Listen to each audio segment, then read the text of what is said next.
Hey there, het cats and kittens. How's it going? Okay. Hare Krishna, folks. Let's get this show on the road. This is LuchaWorld, episode number 46. All right, you got it right. I actually got it right.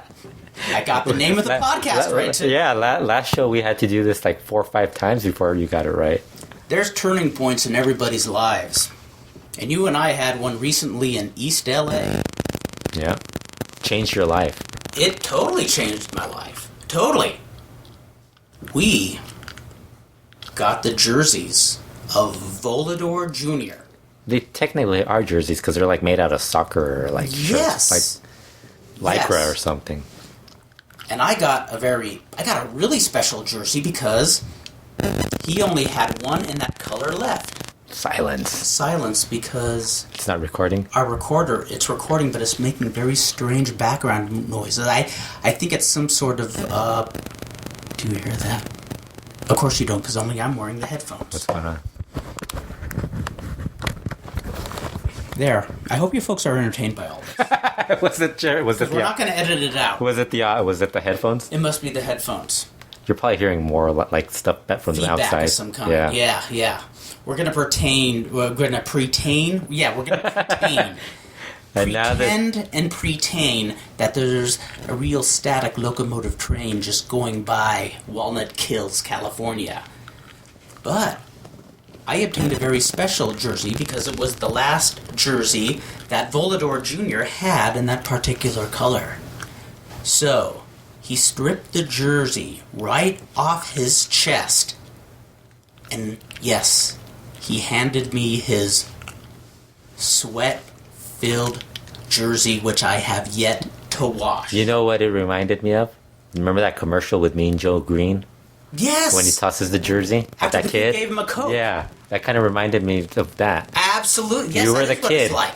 You were the kid and the $30 was the Coke. Yes! Would have been cooler if you would have given him a Coke. I threw him a Coke disguised as $30.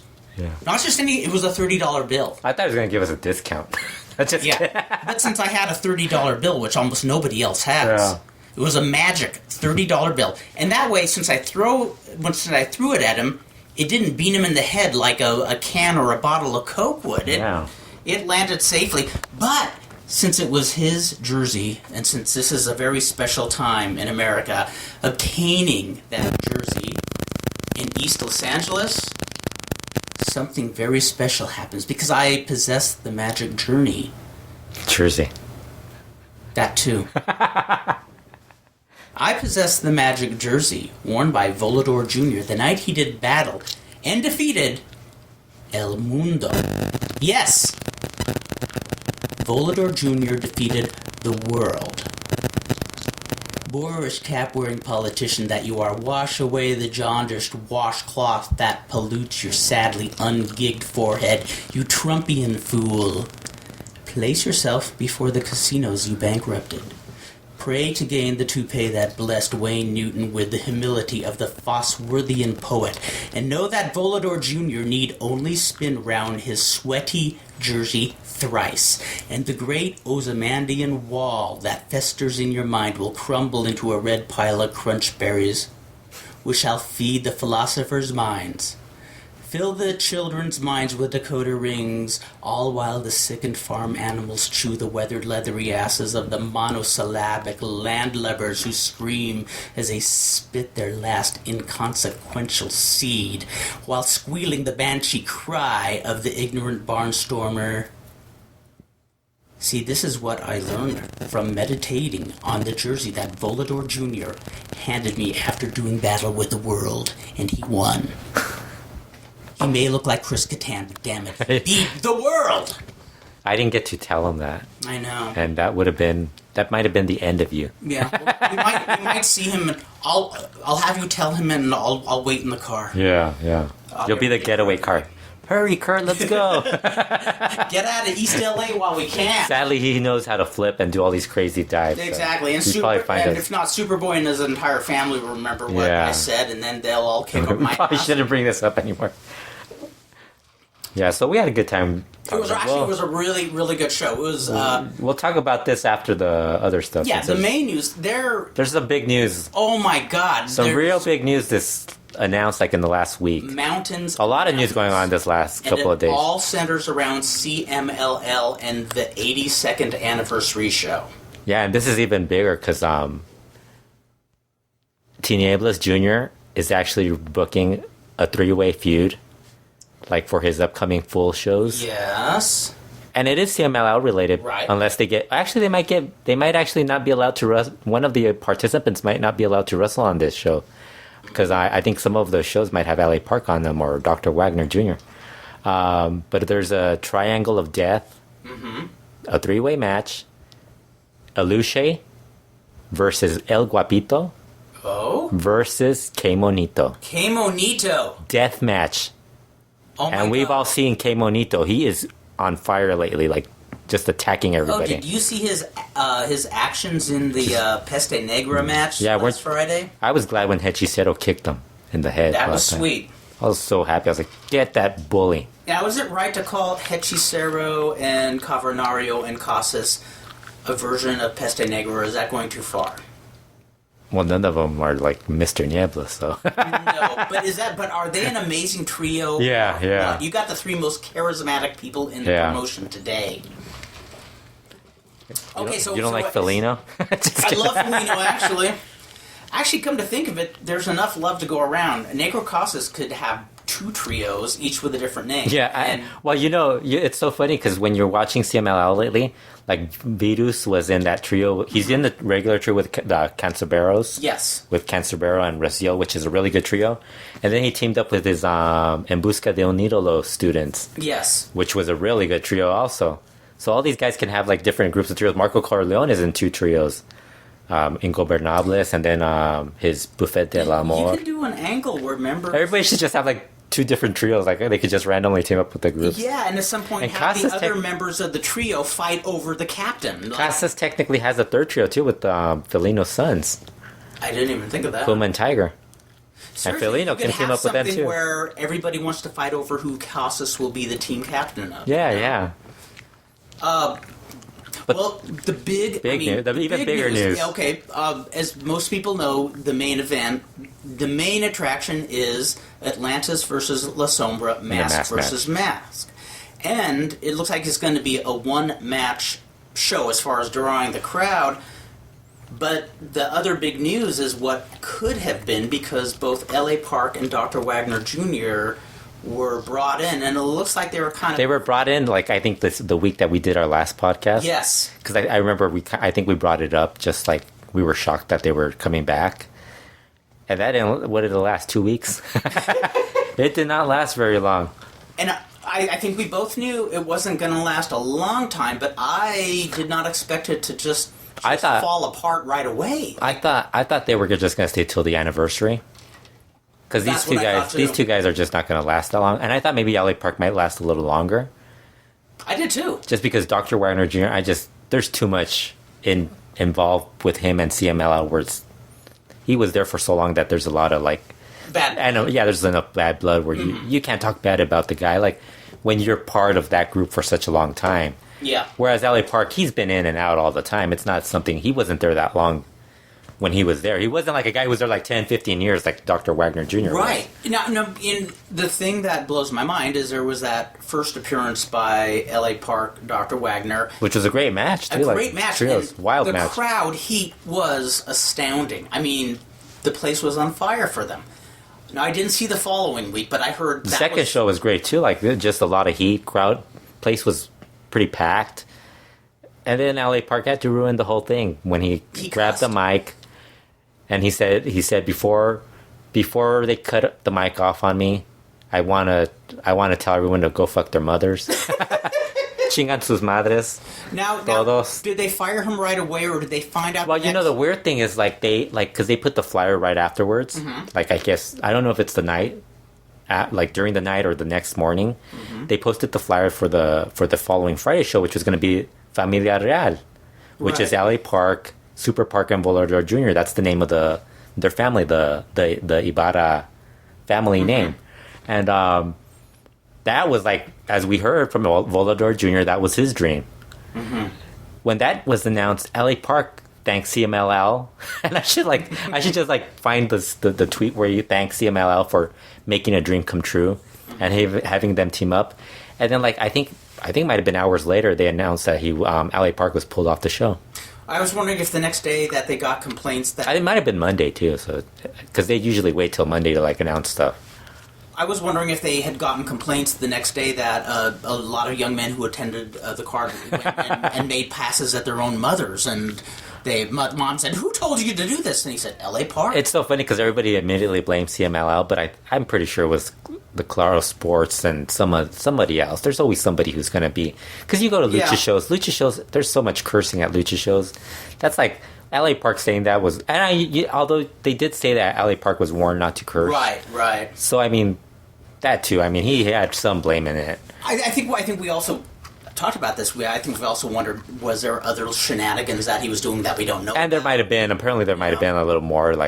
I think he kind of and then it got worse when he started continually retweeting everybody's negative comments about CMLL, and he didn't say anything. He didn't say anything at first. He was just like, no, contact them. They're the ones with the problem.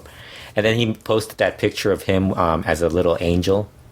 He's in this lineup, in this police lineup where everybody else has guns, and he's a little angel with his bow and arrow. Oh dear! In front of him, and he's just like, I didn't do it. And then when Dr. Wagner Jr. announced that he was gone, he wasn't going to be there either. He posted one with Dr. Wagner Jr. as a little angel. Now, I would almost like to get that on. Well, with Dr. Wagner Jr., what happened was he called CMLL and told him he no longer had any interest in being part of this anniversary. Right. Because it didn't serve his interests. He didn't have, which, if you've known Dr. Wagner Jr., a lot of people got upset with CMLL, but if you know Dr. Wagner Jr., you've heard people talk about him.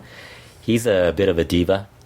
And that's not just me saying it. There's a lot of wrestlers who actually get along with him that'll say that about him. I totally agree, because to be honest, I was frustrated that they let LA Park go so quickly, but when I heard about Wagner, I'm saying, let him go. I mean, I know he's a really good worker and stuff, but I've heard of him causing more headaches. Even when you see his matches, when you were watching the match that they were having, the trios match, you could see when Rush or Sombra, when they would be with Wagner, Wagner would be posing, playing to the crowd, and Rush and Sombra would be like, well, what the fuck is he doing?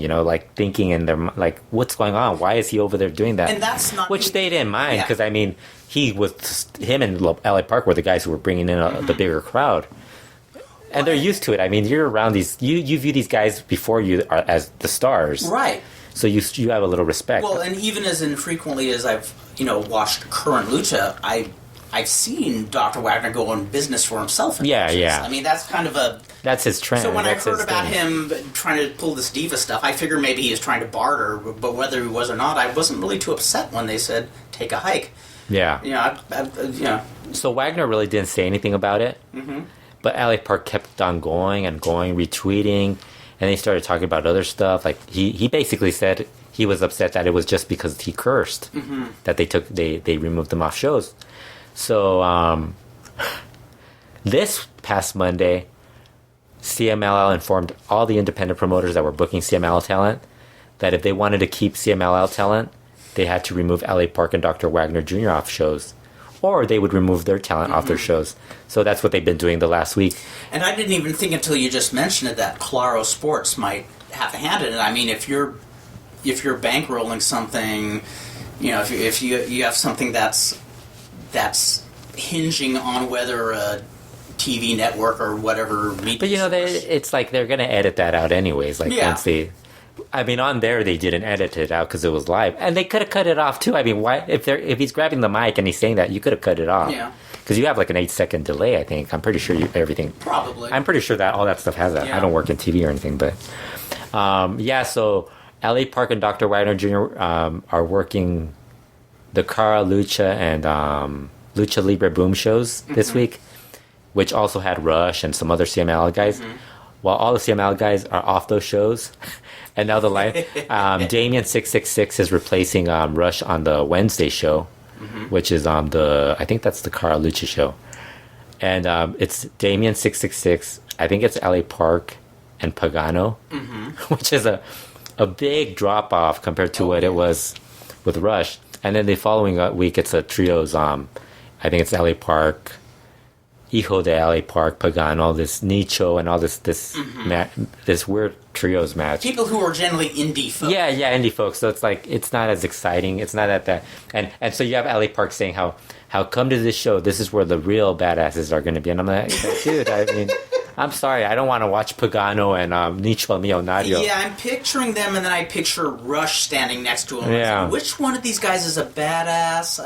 And you know, it's sad because that was really what was heating up the independent scene. I mean, we were just talking to Traumas and Negro Navarro. We're talking about how the CML guys and the AAA guys too, working against indie guys, was actually like drawing a lot of people. I should mention Dr. Wagner Jr. the week before. We're talking about him, like maybe him calling them and doing that and being a diva. The week prior to that, what was it? He worked the Friday, and the week after, he was on a show with AAA talent. Mm-hmm. On an indie show with AAA talent. Right. And I would think he wouldn't. I don't think CML would really want him to be working with AAA talent.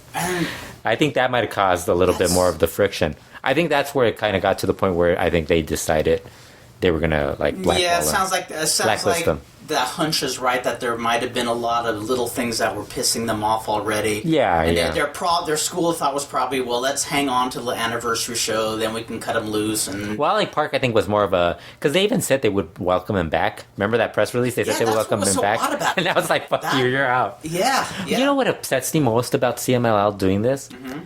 I think, well, like if you're a casual fan or you're a new fan, you don't know the history of this, why they're not on the promotion, or why they get rid of certain guys. Mm-hmm. But what upsets me most is like CMLL knew better. This was going to happen sooner or later, and they haven't built anybody. They haven't really done anything. Like they have all these shows, they have all these like tournaments to create a new star. Mm-hmm. Where are all these new stars? They're not even on the card. Titan, I don't think is on the anniversary show. Bobby Zavala just won the En Busca de un Ídolo. He's not on the show. But I know this has already been much ado about. Cavernario's not on the show. Yes, Cavernario. Hechicero's not on the show. I mean, you got all these guys that you're trying to build. I mean, granted, they have some young talent on the show, but it's like all the stuff we complain about AAA with Triple Mania, because Triple Mania did a piss poor job of like all their young talent. I mean, yes. Like somebody asked me, because he was asking me about how it seems like CMLL doesn't have as much young talent, future stars, as AAA does. And I was kind of like mystified because, I mean, neither one of them has really developed their younger guys into superstars. Yeah. Actually, CMLL has done it more because, I mean, all their guys are technically main eventers, but none of them really are separated. Right. Nobody outside of La Sombra. Outside of La Sombra, because La Sombra's still young, but everybody else is kind of like main event, but they're kind of all like, they're all grouped together. Yeah, they're all grouped together. Yeah. You know, you're going to have a Guadalajara main event, Titan might main event that show with a bunch of other random dudes, and then you'll have Cavernario in another show, main eventing with a bunch of other random dudes. And, so it's and in my mind, personally, I think like Cavernario, Hechicero, they should be pushing these guys to Dragon Lee, yes, Titan. Yes, they have a lot of great young talent. I mean, in fact, I just saw the match, where Cavernario won the welterweight title from Titan. Really, that was awesome stuff. That was good. That's one of the match of the year candidates. Yes. With AAA, I mean, they have Phoenix and Pentagon Jr., who are really like the guys they should elevate, turn into stars, which they kind of have, but they haven't really gone all out because they keep adding like the Rey Mysterio.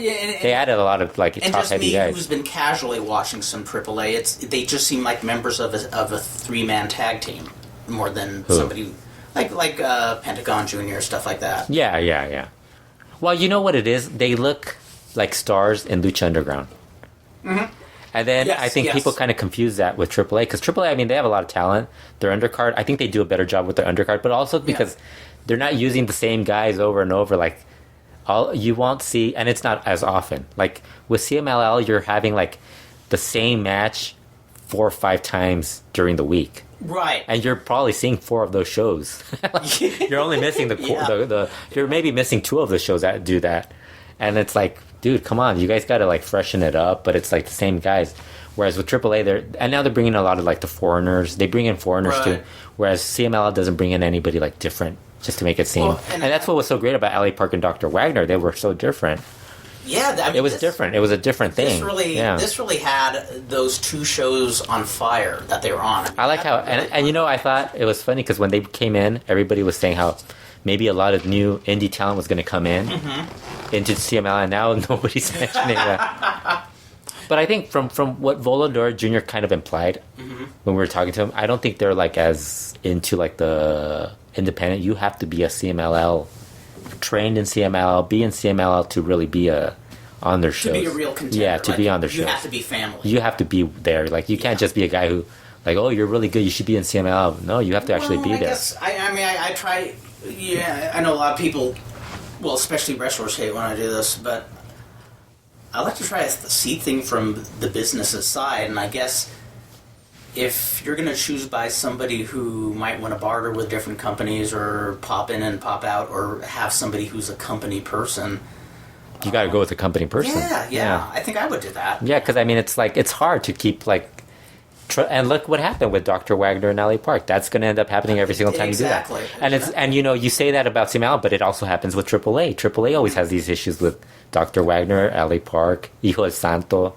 They've had these issues with a lot of those guys. They probably have it more than the CML guys. It would be fun to delve into the history, because remember when the wrestlers broke off from CMLL in the 70s and formed the UWA, I mean, that was a pretty bitter pill for CMLL. However, as UWA flourished, and I mean, if you look at some of those Cuatro Camino shows, it looks like they were dominating the business a lot. Yeah. They were trading talent with each other. There was like no problem. Yeah, and I'd love to know the story behind that, like how that came about, because now you don't see that, and that might actually help both promotions, just because there's guys in AAA who kind of could use going back to CMLL, like Averna, and then there's guys like in CMLL who could really freshen up going to AAA, you know, like just something different. Yeah, I'm wondering if the whole or independents, you know, Although the independents, I mean, they're working. The guy who runs Chilanga Mask is doing a great job with the CMLL guys, because he knows how to book. He's actually finding the top indie guys that might not be big names, but who can work well. Can work. Like, he's bringing in guys from Monterey, like Kaifan, who's really good. He's brought in other guys from other areas that have been really good.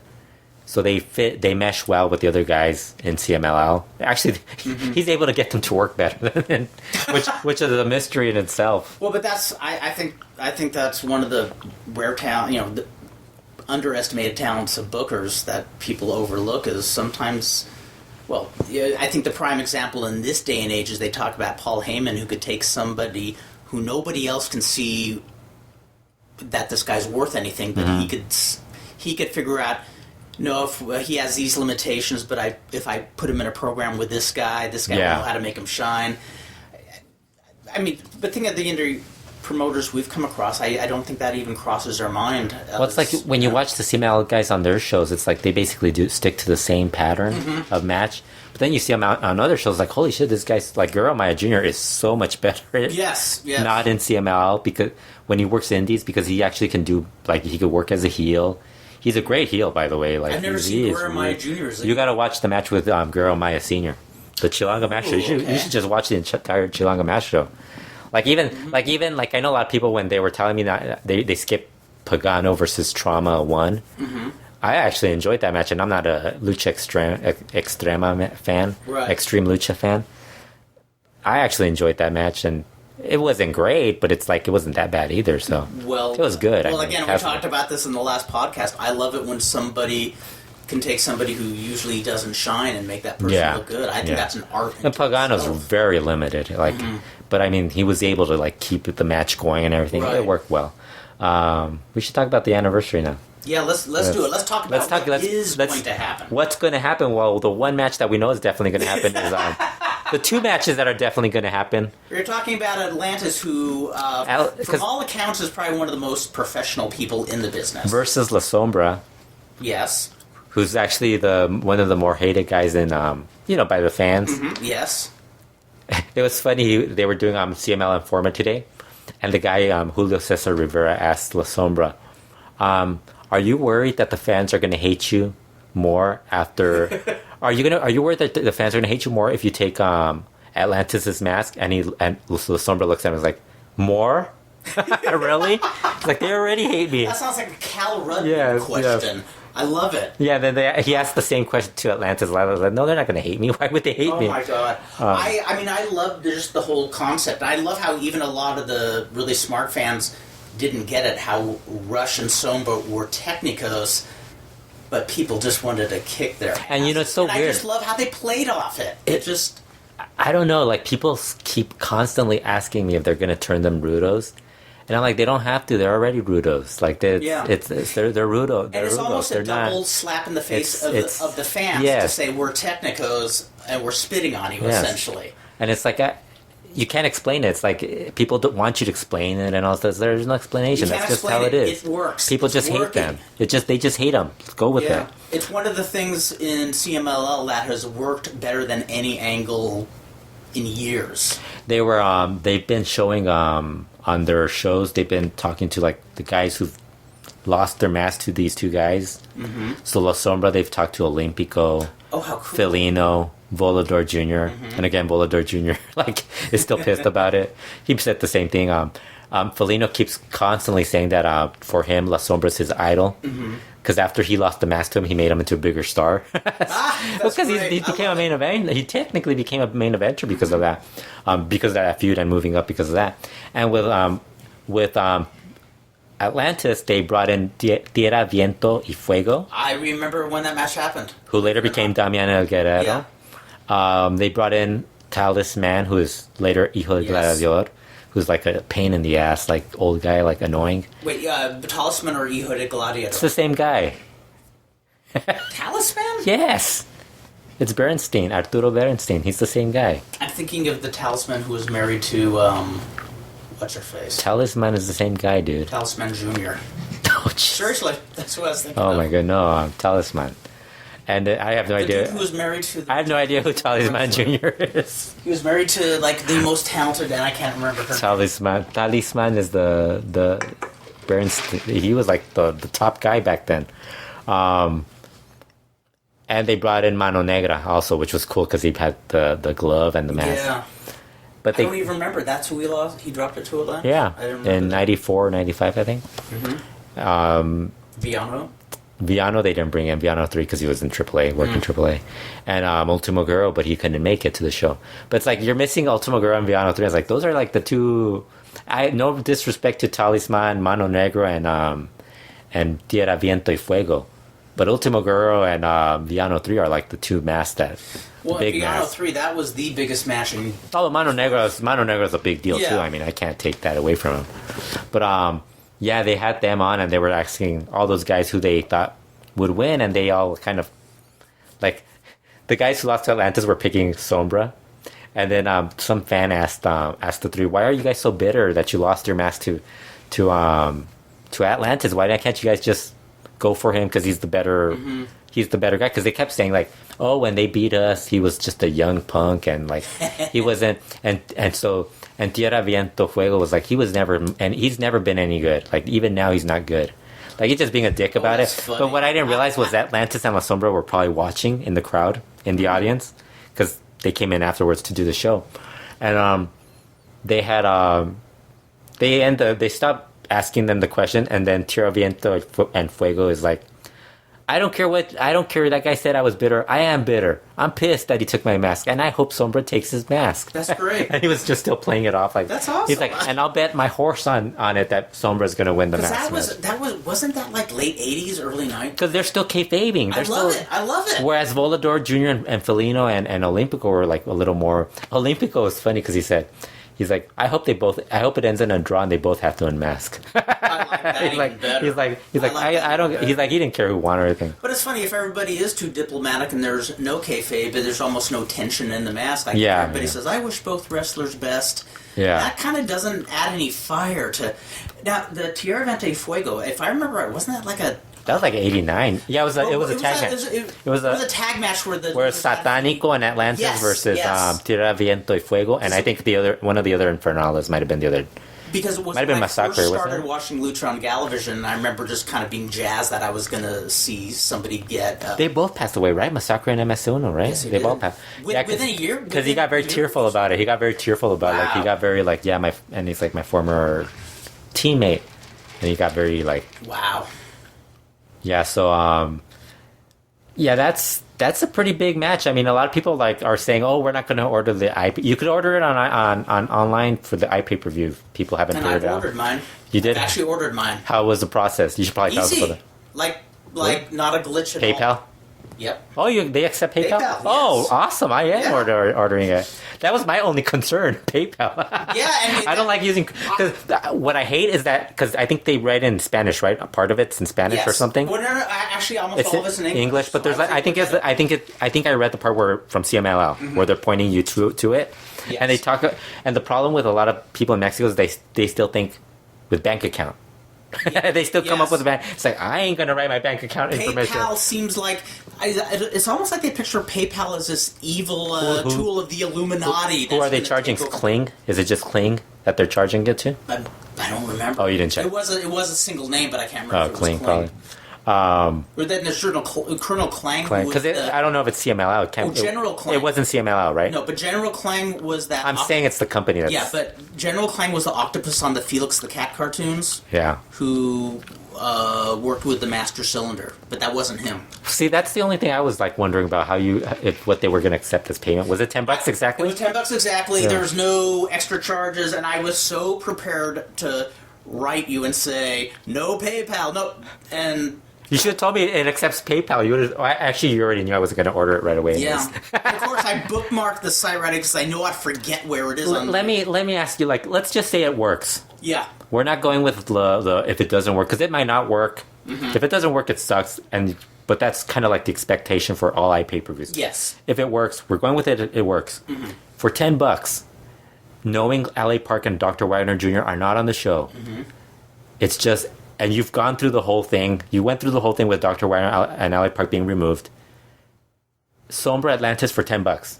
Worth it, right? Yeah, totally. That's what I said. I was like, Absolutely. Dude, it's worth it. Like, why are you guys complaining? It's $10 fucking dollars. I'm not are you gonna... I paid $20-$30 for the fucking Triple Mania pay-per-view. Exactly. And it sucked ass. It sucked ass big time.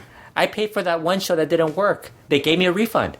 People are like complaining about, I'm not going to order it because of LA Park and Dr. Wagner Jr. It's like, you weren't going to order it before. Why are you worrying about it then? Because, I mean, La Sombra and Atlantis versus Atlantis, that's a pretty big... That might be the last big mass match that we see. In a long time. Because, I mean, there's nobody... I mean, is there any other veteran who... I mean, next in line is Mr. Niebla. Let's assume... Yeah, and that's what there's basically Dr. Wagner. That's your in-house version of Dr. Wagner Jr. and LA Park. It's scary to think you could Only count worse. more on Mr. Niebla than Dr. Wagner Jr. And LA Park. Yeah, absolutely. Like being in the promotion. And, that's the other problem. But, let's say, like, the only way I could see it continuing on is if Atlantis keeps his mask. Mm-hmm. Then you have the next big match, which would be Atlantis versus Rush, which would be the only other big match left. Yeah. Because, I mean, let's say La Sombra wins. Who's his next opponent in a mask match? Maybe Mephisto? Which would actually be not that bad, but I mean... his mask... Although his mask is really cool, though. His mask is really cool. His mask is cool. I mean, it's not going to be one of these legendary mask battles, but I could... If they played it right, I could see them garnering enough interest. It wouldn't be the greatest... You know what I would do is, I would do a trios feud, like a year-long trios feud. Mm-hmm. The only problem is Luciferno's not at that level. Mm-hmm. You could do, like, a trios, like Ingo Bernables...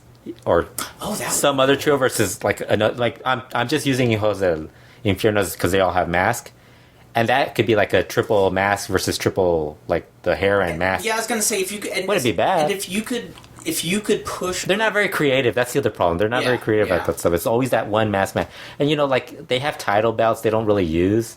It's like remember the old days that used to headline shows in the past and draw well. And now they don't. And I don't know if this would work now. But I loved like when the Brazos would have a title defense, it was a big deal. Yeah. I mean, the crowd would be chanting the Brasso name. And plus, I loved how when it was a title match, the Rudos would drop the Rudo, and they would actually wrestle like technical. A clean technical match. Some of those were great matches. Well, in fact, that Cavernario Titan match that I saw, I was a little surprised because, I mean, he was a Rudo, but they did a lot more technical wrestling than I've seen in a lot of title matches lately. Yeah, it's like they're gonna run out and of. it seemed to get over too. It just worries me because they're running out of big masks. Well, they're gonna have to start elevating some guys. So and that's the thing. Like, years, I could see maybe in 5 years, Dragon Lee versus La Sombra, if that's still a plan.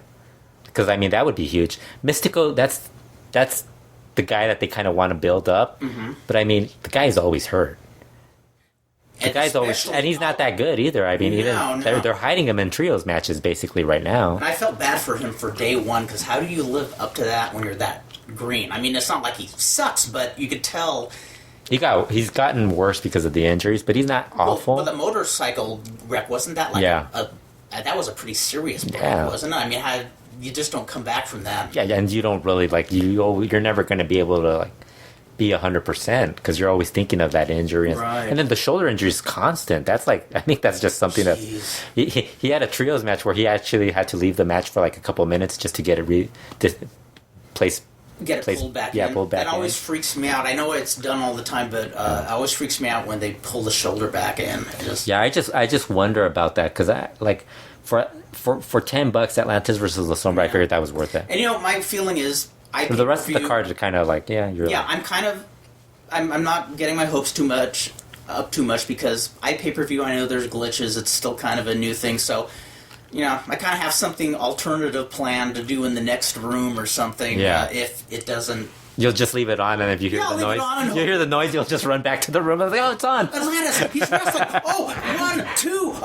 wait, it's off. The good thing is, like with CMLL, their anniversary shows in the past, the glitch, there's a glitch early on, but the rest of the show usually airs fine. There hasn't been any issues. By the way, except for the very, very initial few minutes, the last show on Friday night, that came off without a hitch. Yeah, the Puebla show, the same thing. And actually, the Puebla show never has any, it'll have glitches at certain points because I think it slows down or something, but it's I haven't had issues. I don't know if I'm just seeing this with rose-colored glasses, but it seems like the general quality overall is better than when it was on Terra.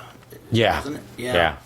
It still has that issue where it dips from quality, which I really hate. Yeah, but not nearly as... But it just does it suddenly. It's I hate this. But it's I mean, the resolution just looks... Yeah, it looks just a little blurry, but it's it still comes back to HD quality, which is amazing, but it's And it's as Lucha fans, I think we're kind of used to that stuff because we've seen bad quality footage. Yeah, I think the older fans kind of are used to it. Yeah, and there's younger people are kind of better things to get pissed off about than a glitch. I think the thing I complain most about is when it buffers and stops. Then that's when you're. That's not fun. Yeah, that's not fun. But if it's just the quality, and my feeling is if the pay-per-view doesn't come off, we'll hear the results, but we can still see it at a later time. You could always refund it, get a refund. Yeah, exactly. Although I don't know if they're going to give you. We'll have to do something. That was the weird thing. One of the AAA pay-per-views, they were giving you.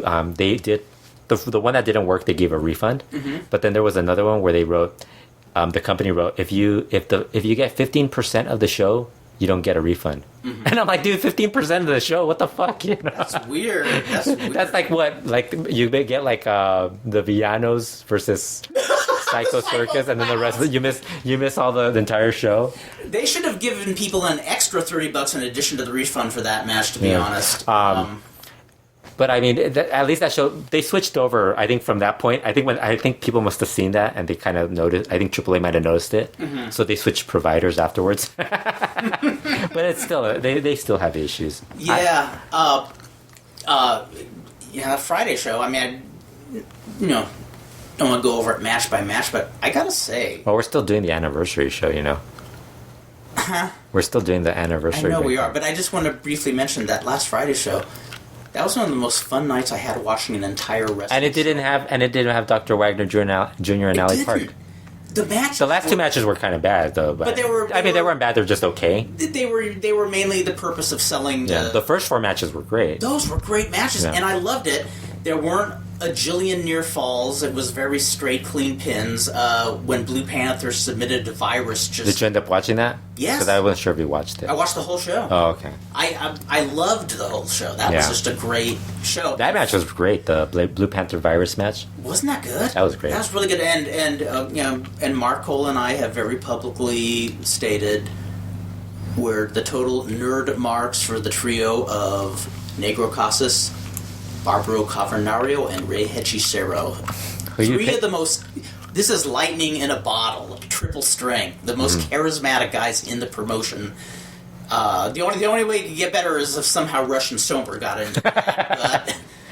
But seriously, you have some just amazing folks in the biz right now. Who are you picking from LA Park? From La Sombra, from La Sombra and Atlantis. You keep switching all this stuff. I'm like confused now. It would be from La Sombra and Atlantis. Who do you have? Winning? I mean, on now LA Park could win. Half of me was thinking that there's an Eric Bischoff wannabe in the promotion who has L.A. Park waiting in the dressing room saying, "Ooh, okay, run out now. You're gonna." Well, people were actually asking if that was a work. Super Park on Ramon Banda, who's the brother of L.A. Park. They were on a show, and him and Volador Jr. They were being asked what they thought about L.A. Park being removed from the show, and they didn't want to answer first. But then Super Parka said, "Well, I thought it was I thought it was a work." Mm-hmm. I thought it was him and the promotion just like playing something off. Working with the boys. Yeah, we're doing a work, and he's like, but when I found out that it was real, it's like, what can you say? I mean, can't really make it. Yeah, can't I gotta say, anything. I feel bad for that guy. Yeah, I feel bad because I'm sure, even though no fault of his own, he must feel in the middle of everything. Yeah, because Volador Jr. set in CMLL, so I mean, and you feel bad for him, but it's like it's worse for Super Parka because he was thinking, this as a trio versus Ingobernables would have been like a hot feud, maybe like keep us a little longer, but no. And actually, it makes me a little more pissed off about L.A. Park now because it's like. But that's the way he is. He is. But that's your own family. Yeah. I mean.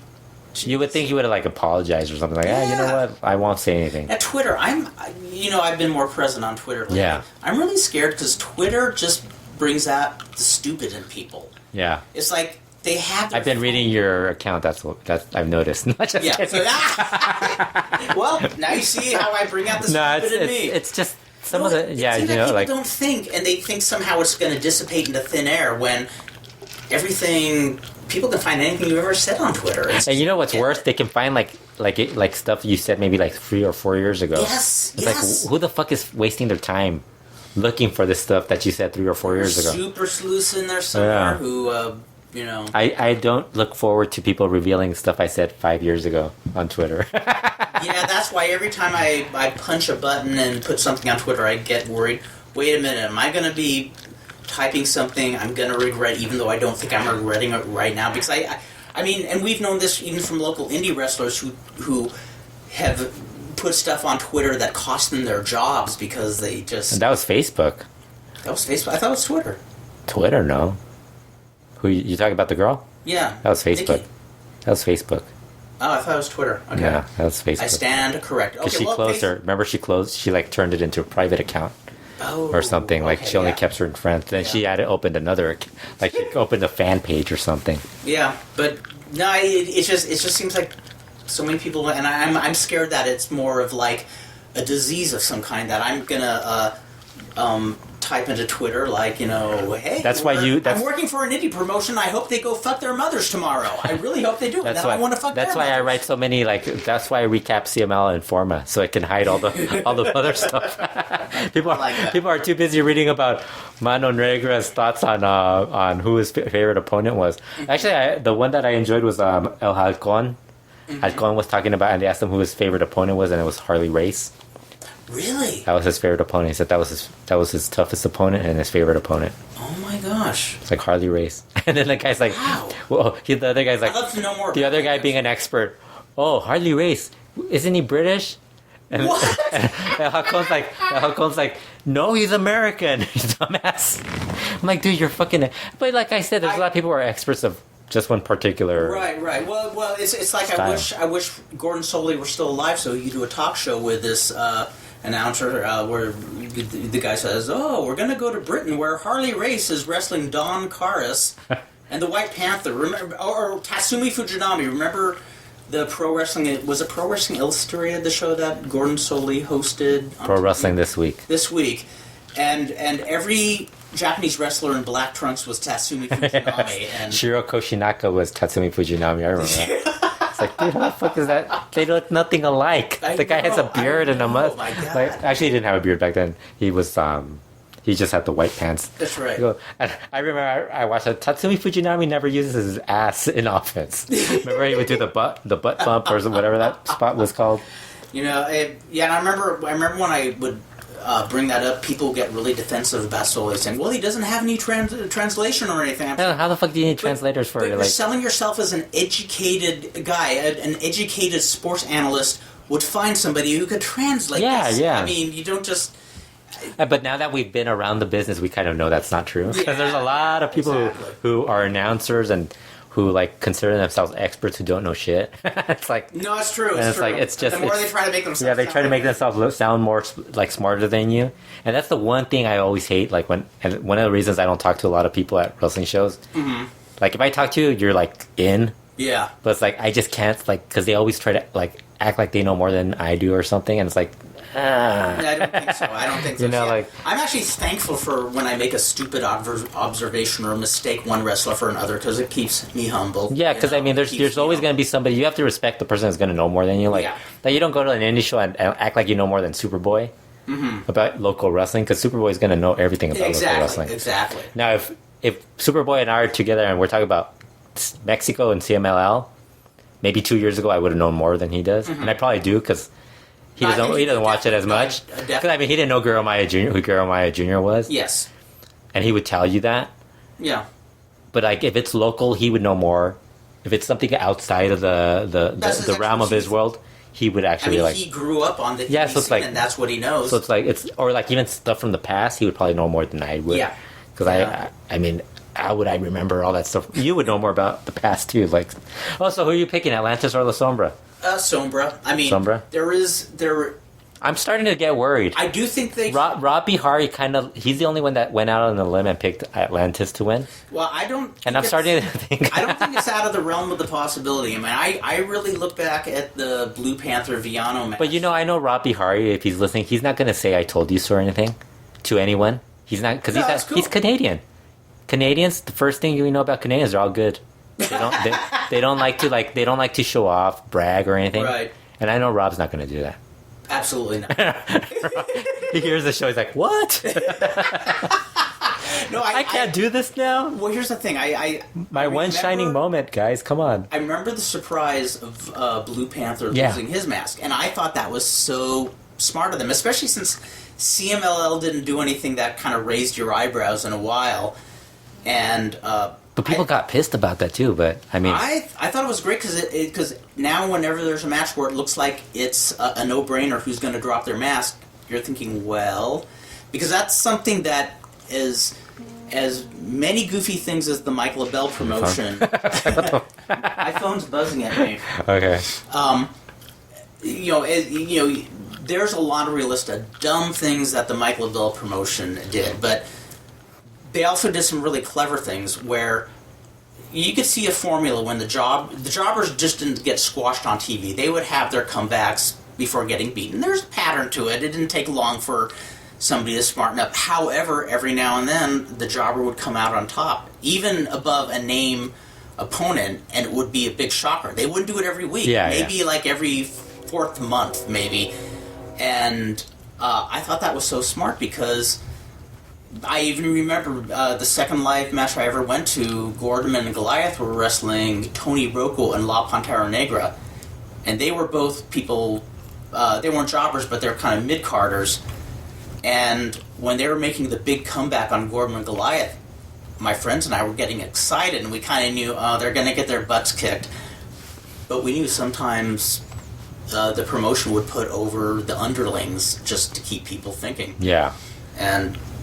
I'm worried just because they've been like showing like videos where it's mostly La Sombra, like all his like best moments, like when he first started as Brillante. Oh, okay, yeah. And all this other stuff. Maybe because they don't have the footage for Atlantis, which I don't know why they wouldn't. Would, though. Yeah. Well, they showed the Viano 3 match, and they were using video quality that's like they got it off my DVD. Do you think it had to do with? I'm guessing they got that was a pay-per-view. Basically, what I'm saying is they got the what I got. There's about 5 people that got the original, like the copy from the guy from the original source. Yeah. And then they got the copy off somebody who bought it off of us or traded. Right. I wonder if because it just looks weird. Because I could tell. I mean, when you're watching a lot of video, you could tell the quality of the video. Oh yeah. So it's like you could tell the generation stuff, and I could tell it's a copy of the copy. I wonder if for some reason, which is weird. I would think they would have it. Yeah, the only thing I could think is it was a pay-per-view, so I wonder if it wasn't under Galavision or whatever. Yeah, maybe they don't. Maybe they just have the copy of it. Yeah, I mean that's the most sense I can make. Like that. That's just weird. I mean, if they were gonna have Atlantis hold on to his mask, I think that would be their hope for being able to squeeze another.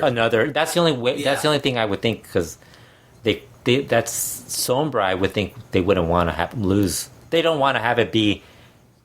Volador Jr., Ultimo Atlantis, and then Sombra. Right. 4 in a row. Because you need La Sombra as the guy who's the next big star to face like guys like Dragon Lee. And the next group of guys. Mask makes Mascara Dorada, if he's gonna, he is coming back. He's already said he's coming back. Yeah, he's the one who's in Japan. He's in Japan right now. He's coming back after Fantastic Mania. I heard he was winding it up, but I thought... Fantastic Mania. Okay. In January. Because what's going to happen is he's going to go back to the Mexico, and then the guy who's in Mexico right now, Kamatachi, goes to Japan. Oh, okay. I think they're starting to do a trade-off type of deal. I think I'm not sure if that's what they're doing. That's cool, and just little bits and pieces, not like a whole. Because Mascara Dorada, although you would think Mascara Dorada would come back to Mexico as a star, but if you think CMLL booked them poorly, New Japan has done an even worse job. I used to get so frustrated, and I love how everybody's like he's going to be a star in New Japan, and it's like no, they're just using him the same way CMLL used him. Yeah, they really. I used to get frustrated when I first started watching Japan wrestling. That was in 1983, and the only 2 reasons they'd bring wrestlers from Mexico, at least from the tapes I saw, were Fujinami, right? Fujinami, or to put Satoru Sayama over. Yeah. And then they'd bring somebody like Perro Aguayo and Connect, and they were practically jobbers. It was like the only... Like tours. Like when they would have tours and it was like the tag tournament. The Mexican team was always like the team that never really won. The only Mexican stars they put over were Dos Carson and Mil Mascaras. Yeah, and that was all Japan, yeah. Yeah, that good point too. Yeah. See, this is Baba. Baba is a lot better booking. I agree. Baba was, I think, just better. I thought he was. But even there, Mil Mascaras and Dos Caras were not like the Funks or like Tenryu and Saruta. They weren't. But they were very. The way he booked them, he turned them. They became stars. They became And Mascaras as an individual, huge stars. Yeah. I mean, they weren't. His program with the Destroyer was legendary. I didn't know about the story about when the Exoticos went there. I mean, I think it was... That was New Japan. New Japan, yeah, in 92. And I knew right away, especially being Exoticos, they were... Late 80s, wasn't it? I think it was early 90s. Late 80s. Oh, we'll have to look it up. Yeah, I'm pretty sure I'm right. I do have like every New Japan Classic show ever. I think I'm right. Everybody's nodding off. Fredo's right. He has the video. You people are... Okay, screw you people. You know what? I forgot to put my email at the beginning of the show. Liger, Lyger, at AOL.com. What should Fredo and I wager on this? It was late 80s because it was Bayo Greco and Sergio Hermoso. I was thinking the other Exotic. Oh, yeah, no, you're right about that, but the Exoticos, I was thinking was Pimpy, Rudy Rain. They weren't in New Japan, or were they? Yeah. And... Because I remember when they went there, I figured, it's neat they're doing a tour, but they're going to get squashed because they're from Mexico and they're Exoticos. I guess we're going to find out now if they were even in New Japan. Now that's going to freak me out because I wasn't even I don't remember them being in New Japan. Yeah, I wasn't even taking any... They might have been in openers and stuff like that, and I don't remember. See, that's... Yeah, that's... And I'm guessing that's what you're... Well, then, when Rudy Reina passed away, I was reading Meltzer's bio of him, and I didn't know that Rene Guajardo was the one who trained Reina. Oh, you mean the bio that Dave Meltzer stole from me? Yes. You hear that, Dave?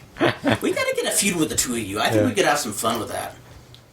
It wouldn't work. We're too we would forget about it rather quickly. You know?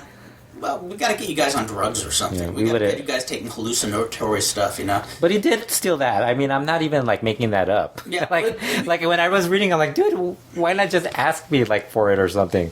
Because nobody else wrote a bio. That's amazing.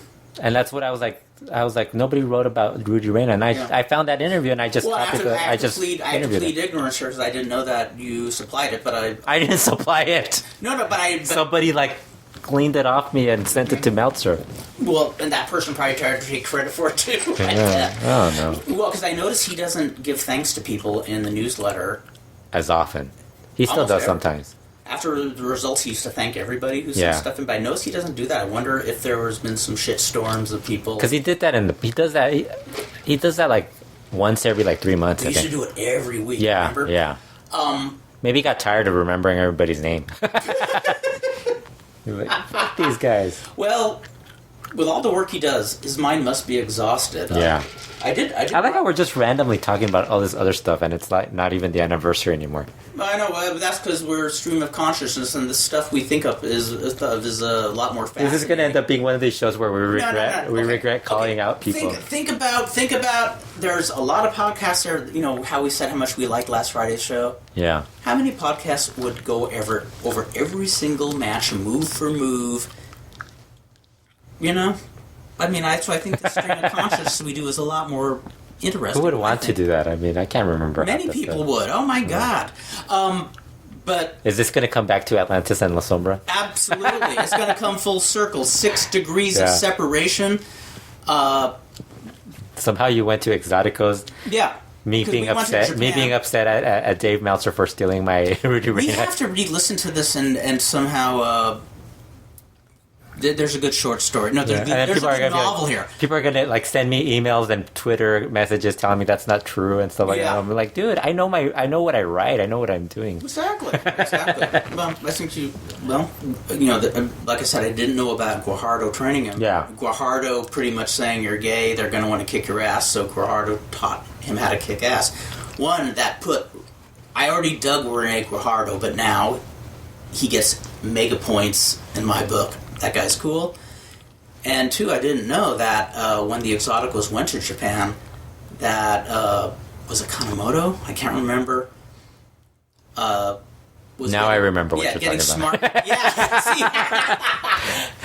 See, I knew I was right. I was like, okay, now I remember. He tried to get smart with Pimpy, and then I guess Reina was the one who went in and just smacked one of the other Japanese wrestlers around, and they stopped messing with the Exoticos. And because I only saw the Rudy Reina who was because they would split up between they would only work maybe like 1 or 2 New Japan shows or something. Yes. But they always worked the UWF and all that other stuff, all those indie shows that they yes. Yeah, okay. And we're good. We're good. See, don't you love that we talked this out and kind of see, that's what would happen with Meltzer. We'd be like full stream of consciousness. And then we'd end up talking about roller derby or something. We'll do a 3-hour podcast with Meltzer on roller derby. Yeah, roller derby, and then we're gonna go. It'll be like Slam and Stam, where I just sit in the corner. No. I'm gonna get mischievous, and I'm gonna get it into lucha history, and you and he are gonna go toe to toe. I'm gonna charge. This is gonna be an pay-per-view. This is gonna be a one of those paid podcasts. Yes. You send me a wrestler's jersey or Coke, and that's the payment for the pay-per-view. But when I read that story, I just started searching to see if I could find any old Rudy Reina footage, because the only stuff I saw him was when he was a lot older. And the UWA shows. Yeah, he couldn't really do as much as he did. And I just found a short clip of him in a 6-man tag at Cuatro Camino in the early 80s. And that fucker could go. I mean, I just saw him taking bumps and doing it. This guy looked like he was a badass. And that's like the difference between like Japanese wrestling and lucha libre. Is like you have a lot of like the Japanese have a lot of footage from that. You know, it's not maybe not as much as people would want. Right. But you have enough of the main names. Yes. Like Ricky Dosan, you have like a lot of like even he has like there's enough deep footage where you know what he was like. Mm-hmm. Whereas with lucha, it's like, oh, you got to watch the 5-minute clips. Yes. You have to build a 5-minute clip from movies of Carbonario Galindo. Yes. And it's like, that's all you're getting. It's like, you can't really tell what these guys were like and that's why when you talk to the people, it's like, that's how you find out. And then you have to go through the bullshit because some of the people are like bullshitting you because they're telling you based off their fond memories of who everybody was. And it's like, yeah. Absolutely, and that's what frustrates me because Mexico has all that footage, but they release it in snippets. And I don't know if And that's what's so great about talking to like Negro Casas, Negro Navarro. Yes. Because these guys have been around. They can tell you about like these guys from the 80s and stuff like that. And in fact, that's one of the ironies is the footage that does pop up here and there of early 1970s Olympic Auditorium or stuff from Mexico usually pops up on Japanese TV. Yeah. And the reason the old Los Angeles stuff pops up is because Inoki and Sakaguchi frequently would make appearances. Well, it's not like there's like a bunch of New Japan classics with just Olympic stuff. Yeah, that's amazing. Like Fujinami versus Chavo. Yes. Fujinami versus like Carlos Mata is a heel. I never saw Mata as a heel. There's like different stuff like with like the Luchadors and Cuatro Caminos with Ray Mendoza and all that stuff. Yeah. So it's like you see all this stuff and it's like, eh. And it was kind of funny seeing... Why can't we get more of it? I know. That's what I'm wondering. Well, I probably told you this before, but if I did, you'll probably hate me. But the time Meltzer and I went to Japan, sometimes we... Yeah, you told me about this, but you could tell everybody. Yeah, I don't think I told them. And then they'll side with me on against Meltzer. Just kidding. No, I'm siding against myself on this one because... And you. In Wally Yamaguchi's this TV studio he worked at... He was like doing like a documentary or more of a long interview with Dave, just about being Dave Meltzer and being cool, and put a lot of work into it. And he was digging up a lot of video footage, and there was some old footage that looked. I think he said was from Puerto Rico. I didn't recognize any of the guys, but this was easily like 60s black and white. Wow, Puerto Rico. And there was some black and white stuff that. The only wrestler I recognized was Black Shadow, but stuff that was probably from early 60s also. And I didn't know Wally enough where I felt comfortable saying, is there any way you can make a copy of that? And I kicked myself now because I bet you Wally would have done it. Yeah. That's my hunch. I don't know, maybe he wouldn't have. But so that's why I always think there's footage out there, it's just, somebody going to release it? That's the question. It's weird because you would think people will want to like make money off of this stuff, but nowadays it's like there's really not a lot of money. There isn't. In fact, I talked to somebody who said that's probably why Galavision doesn't release a lot of the stuff because it's, probably a bigger pain in the ass to remove all the music and stuff. Because that would be an issue too. Although it's not as big an issue with for some reason with CMLL. Although they do they lower the volume on a lot of the stuff for YouTube, like the music, they lower the volume. Well, I remember. Bring this up with Johnny Legend once because there was this rockabilly singer named Billy Lee Riley who had this awesome song to like one of the cheesiest something weird video releases called The Speed Lovers. And he had this great song called Speed Lovers, but you could only find it on the film itself, and the background you'd hear all these cars racing and stuff. And so I remember going and looking for Billy Lee Riley CDs to find the song, and they were nowhere. And I remember asking Johnny about it, and he just says, "Oh my God," he says, "musical copyright is the most complex set of laws there is. You can use a song once, buy the rights, but then you can't use it anywhere else again, or you can use it X amount of times, or sometimes you have to pay the composer, and the singer doesn't get anything, or the singer gets everything, the composer gets nothing." He says that's why you see so many repetitive, I didn't use this as an example, but I'm thinking entrance songs where you hear the jump done over and over, or We Will Rock You. Those are probably one of the few ones they have some clear-cut licensing to do, where other ones, it's like... What would Stuka Jr. do without Jump? Yes. He'd be just another carrot guy. Absolutely. The rest of the card, they changed the semi-main event That was the match where LA Park and Dr. Wagner Jr. were going to be in that match. Mm-hmm. Shocker replaced LA Park, and then Marco Corleone replaced Dr. Wagner Jr. Okay. So it's Shocker, Ultimo Guerrero, Volador Jr. versus Marco Corleone, Rush, and Thunder in a Relevos Increíbles match. Mm-hmm. And that's a big drop-off. I mean, it's no disrespect to the guys in the match, other than Thunder. No disrespect. And, Shocker, too. I mean, Shocker isn't as good as he used to be. I mean, but... He isn't. Him and Rush at least have, like... Yeah. He can take a beating from Rush. It seems like when Shocker really wants to turn it on, he still can. Yeah, he's not young anymore, but... And even though this is like a lackluster semi-main, it's kind of cool to see Stuka Jr. in a semi-main. Stuka Jr.'s not in the semi-main. I thought you said he was in the... I said Volador Jr. I thought you said Stuka Jr. No, I didn't say Stuka Jr. Stuka Jr.'s in the second match. Again, that's why I like making a fool out of myself, so I can stay humble. The fourth match is Felino, Mr. Niebla, Nero Casas versus Dragon Lee, Místico, and Valiente, which...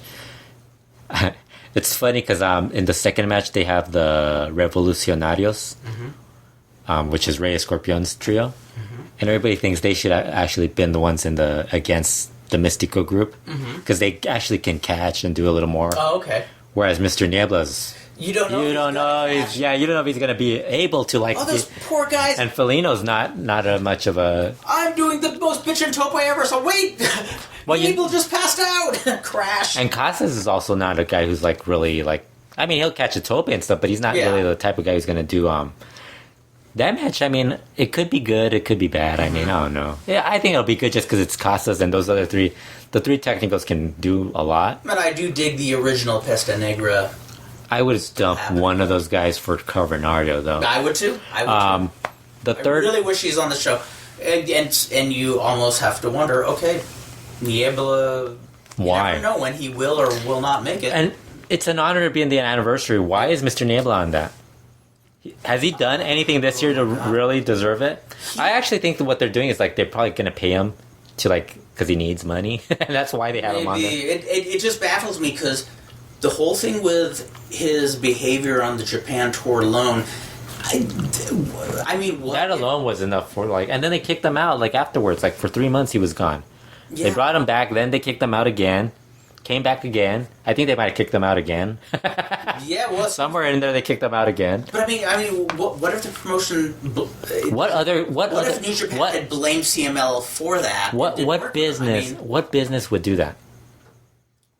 Only a mom and pop business where the screwed up son. Where it's the son, where it's like, we got to bring up. But other than that, I mean, sports they would never do that.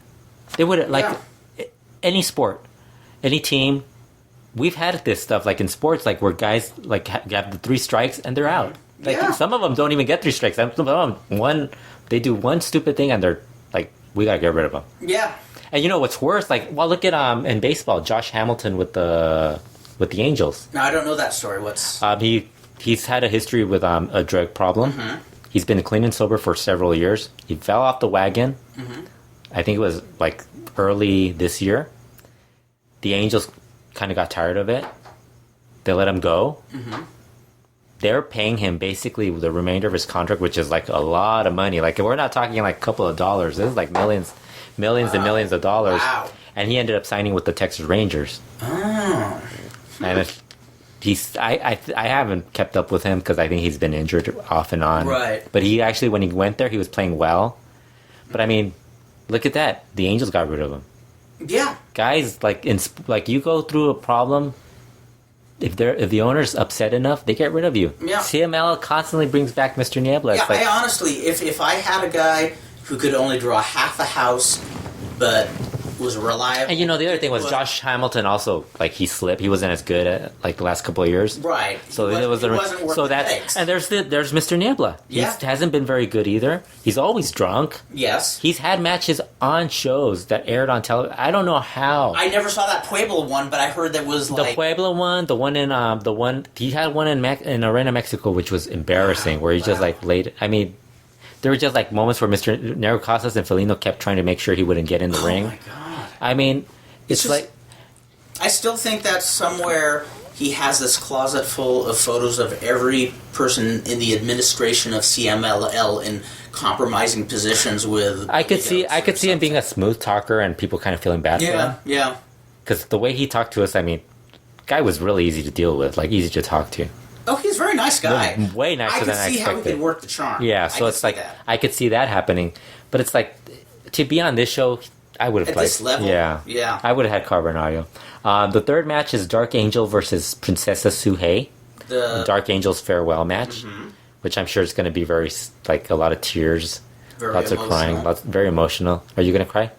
You don't care. You're like, I didn't watch as much of Dark Angel. You know me, as long as Amapola's still around, I ain't crying. When she leaves, I will cry. Well, I mean, it's gonna be sad when she leaves, just because, you know, of the women in CMLL, she was actually one of the better ones. I won't say she wasn't my favorite or anything, because I mean, to look at, maybe my favorite.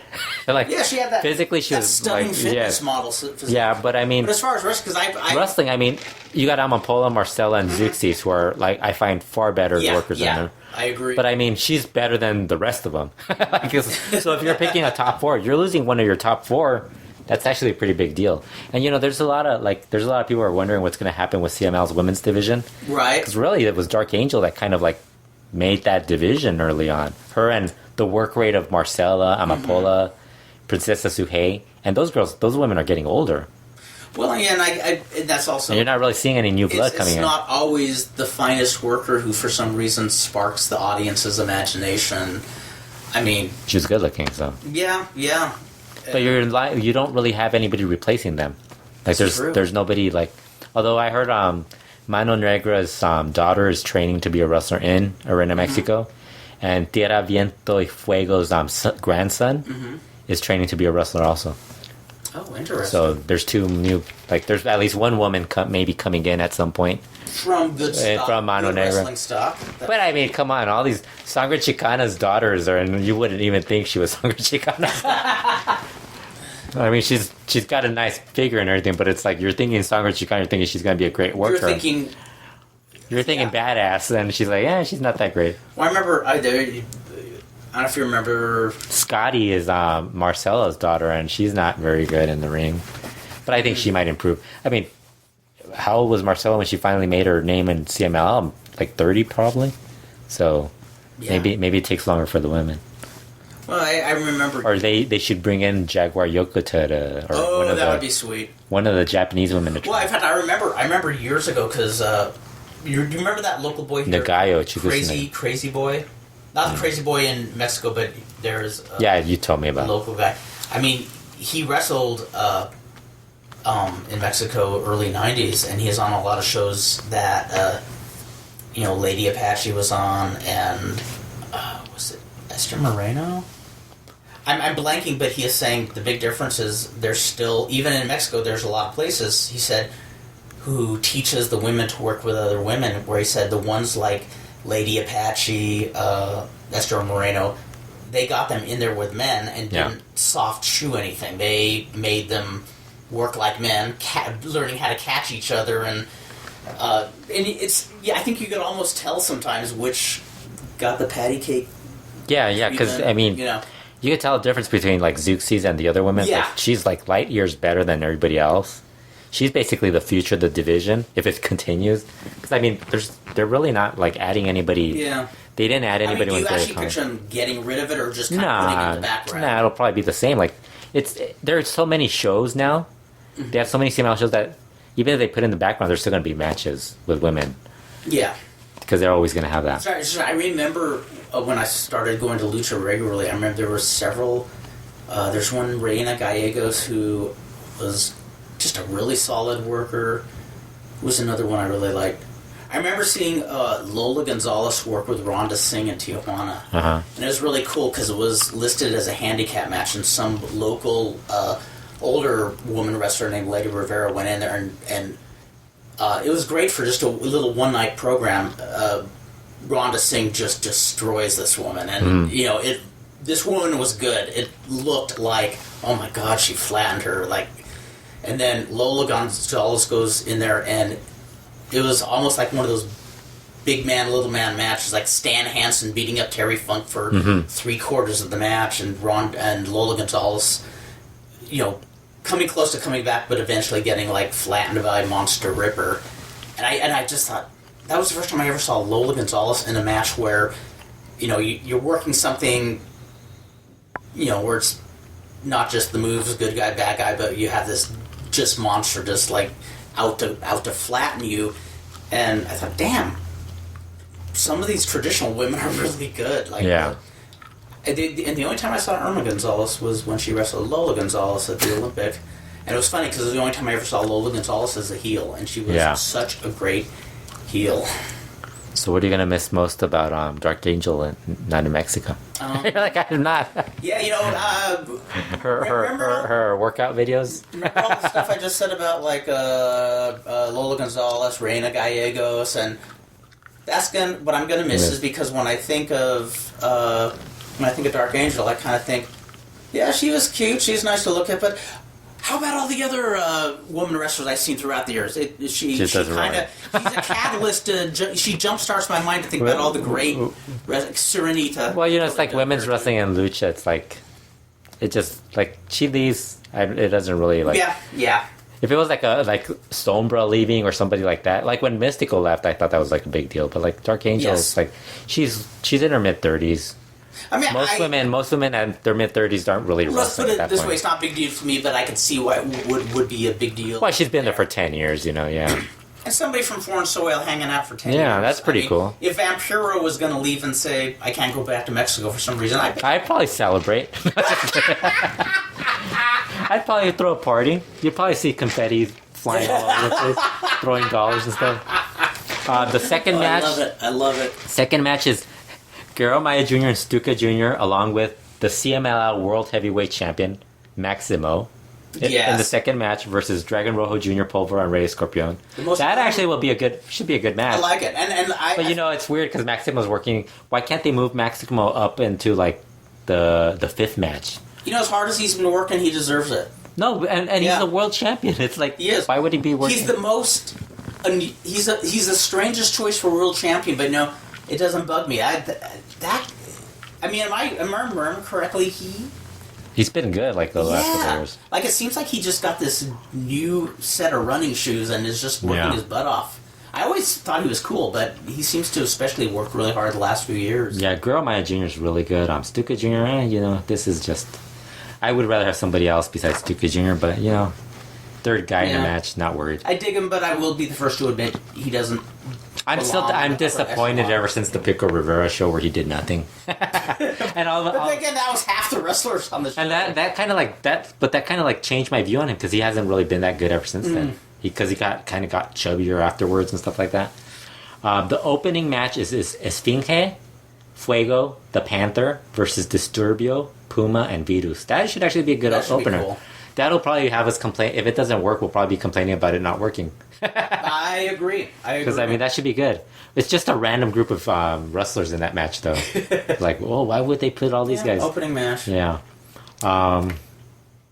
We should probably talk about the Volador Jr. conversation. Yes.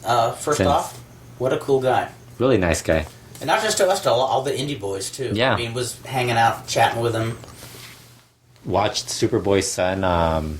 do a couple of Legacy was so excited about showing him that he could do some of his moves, and Volador Jr. was, there's a lot of guys who would say, later kid, don't bug me. We should mention that Volador Jr. did the interview in Speedos. Yes. Since he was in Speedos, we decided we should actually be in Speedos. So we actually did the entire interview in Speedos. That's right. Just thought we should bring that up to so people... Los Angeles will never be the same. People can visualize the interview. Yeah. Everybody, when you go to bed tonight... You can visualize all of us in Speedos. Yes, totally. My sagging love handles. My ugly... Yeah, I was telling people that the funniest thing is that I think I got more out of Volador Jr. after the interview. You did. Because he gave us, like... I didn't realize it until I read back what you put on Lucha. The Negro Casas thing? Yes. We were talking about... we were talking about En Busca de un Ídolo. Mm-hmm. Since he was one of the judges, and he was talking about how he thought some of the guys were very nervous, and that's why they kind of looked a little worse. Yes. And I was kind of telling him, I told him all the matches were really bad, most of them. And he was like, yeah, you were right. They were actually, and that's when he told me that he thought they were nervous during the because he said, wasn't it because it seemed like they were trying to impress the judges more than the fans. Yeah. So then we started talking about Guru Maya Jr., his comments about Guru Maya Jr., because he had, for those who haven't heard, he actually told Guru Maya Jr. he wrestled like an 80s wrestler. Mm-hmm. And everybody took it as a negative. And because that was Tirante's way of saying how he was glad that he was an 80s wrestler because he brought him back to that time. And what Volador Jr. was saying that he didn't hate the style. He likes that Guru Maya Jr. does that style. Mm-hmm. He just thinks that it kind of like keeps him into that one style.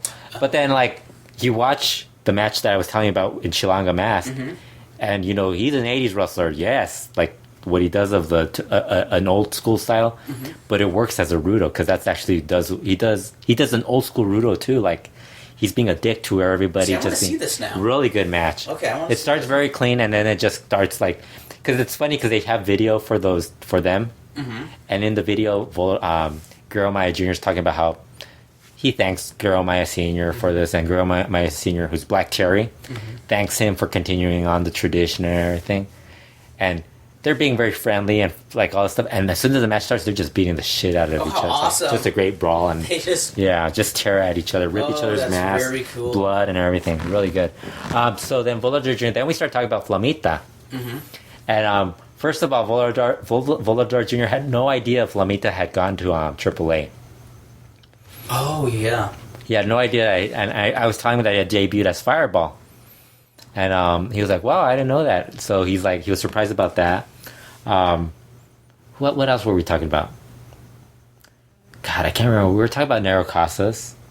Yeah, and he was really impressed with Nero Casas. I was going to say he holds Casas at highest like everybody does that. As they should, too. Everybody, like, when you talk to anybody, they talk about Nero Casas as, like, the big deal.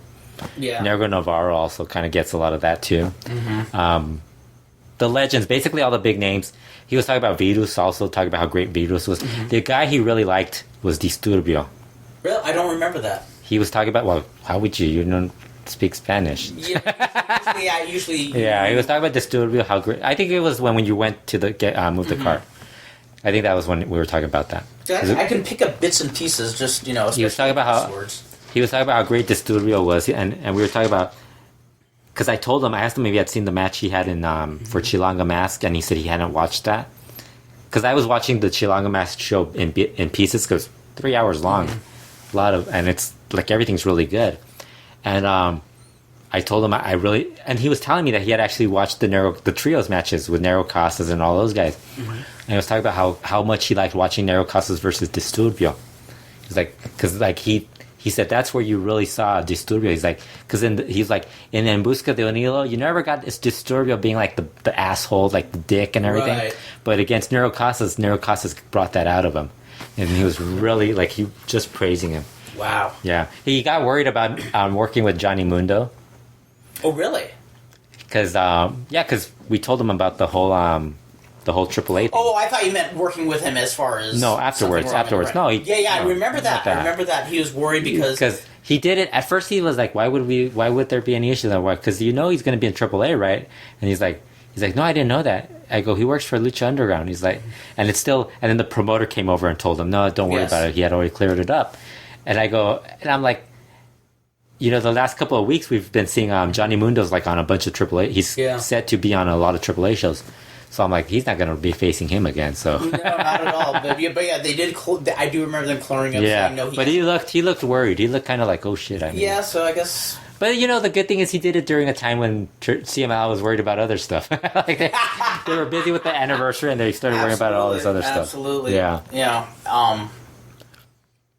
Yeah, but No, he seemed very interested. Like even when we were talking about your cancer battle and all that stuff. Yeah. That's the thing is he was chatting with you, me, Superboy, and everything, and he seemed like genuinely just into hanging with people. Yeah, just like, wanting to know about like we were telling Volador Jr. about because Kurt right after Hijo Pero Aguayo passed away. I think before he passed away, your wife had asked if you were going to retire because of somebody breaking their neck. Triton, yes. Triton, and And then after he passed away, I saw you after Hijo Pero Aguayo passed away. Yes. And that was the first thing I asked you if you were thinking of just hanging up. And we're telling Volador Jr. that, and Volador Jr. was saying like, yeah, you know, I could, because I told him, how the very next person we saw from after that was Superboy, and Superboy had booked you for a show. For Tritone's benefit show. And like Volador Jr. was saying, accidents happen. Mm-hmm. It's like we all continue.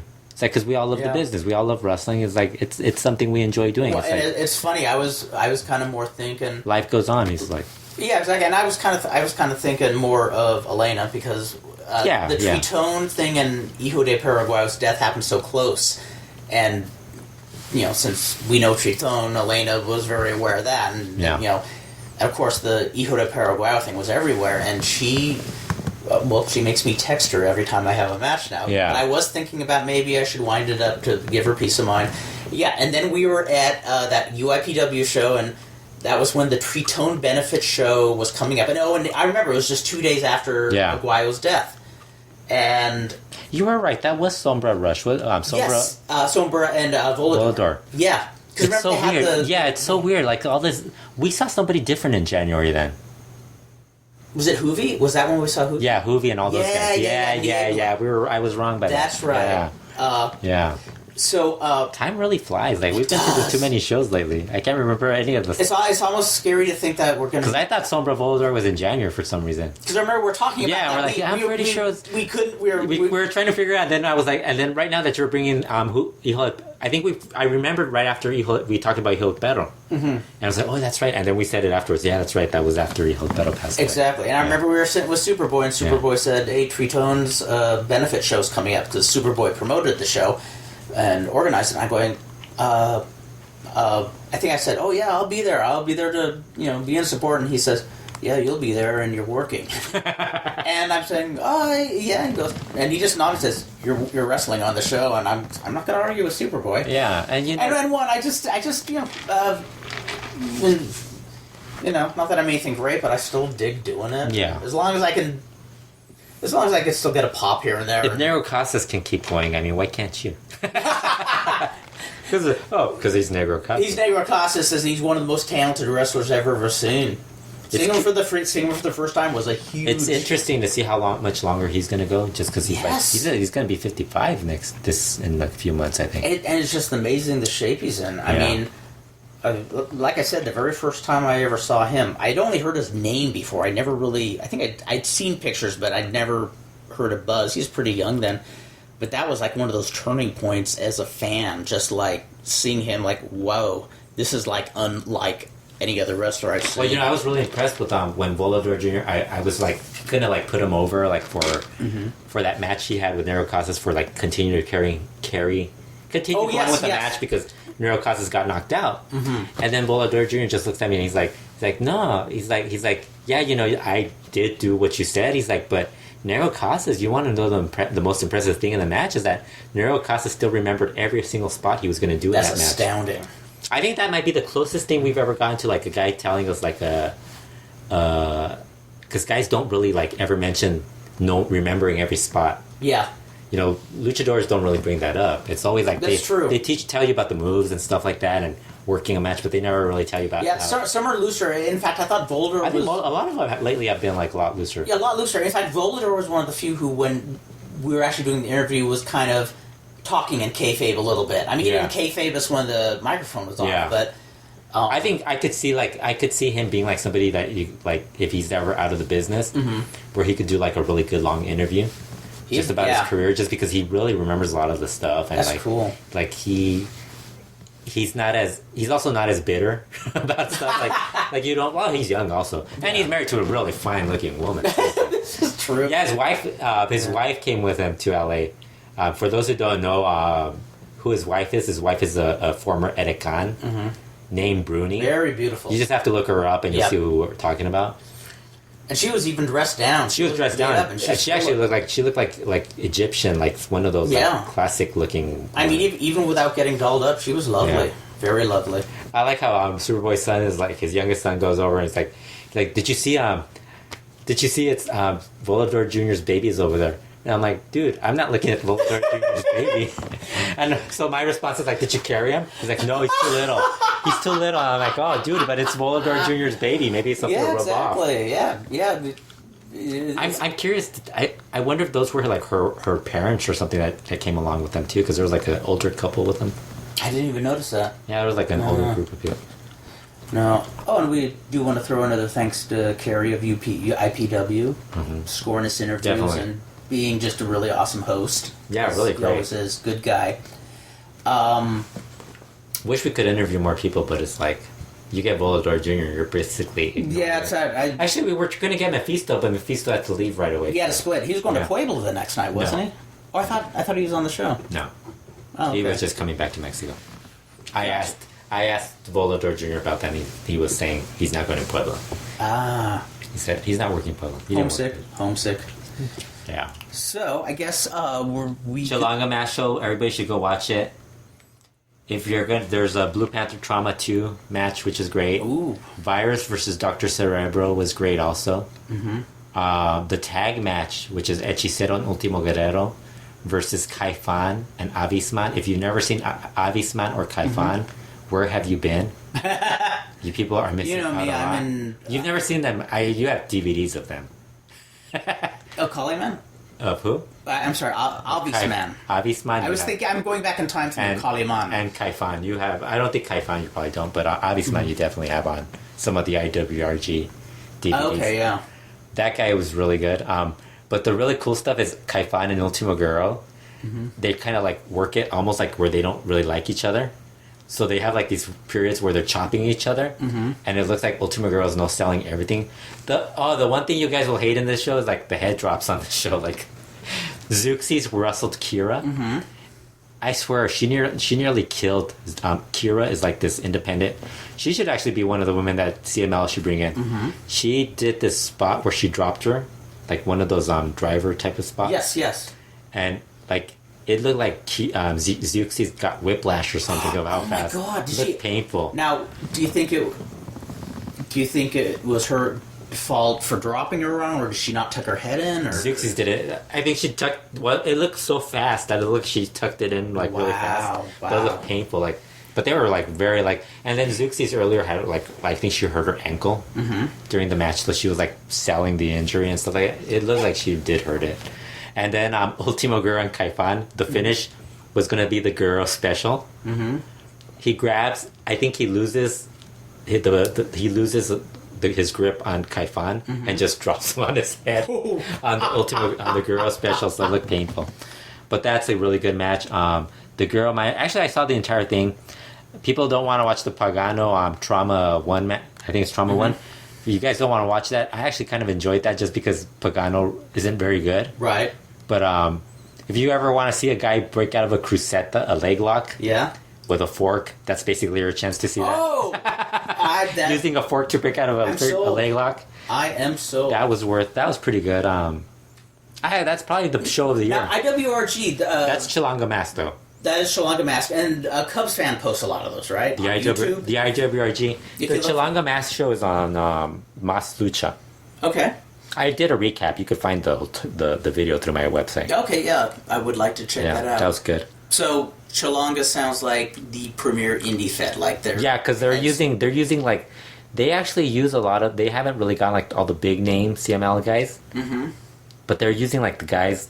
Like they've used Guerrero Maya Jr., They have used some of the names, but there's like Ultimo Guerrero is obviously one of the big names. Right. But they're kind of like blending it in where they're bringing in like, they'll bring in Hombre Bala Jr. or like some random undercard guy, and they'll use them that way. Like they'll actually use them. Oh. Disturbio's on their shows a lot too. Cool. So they do pretty good on their shows. Were they?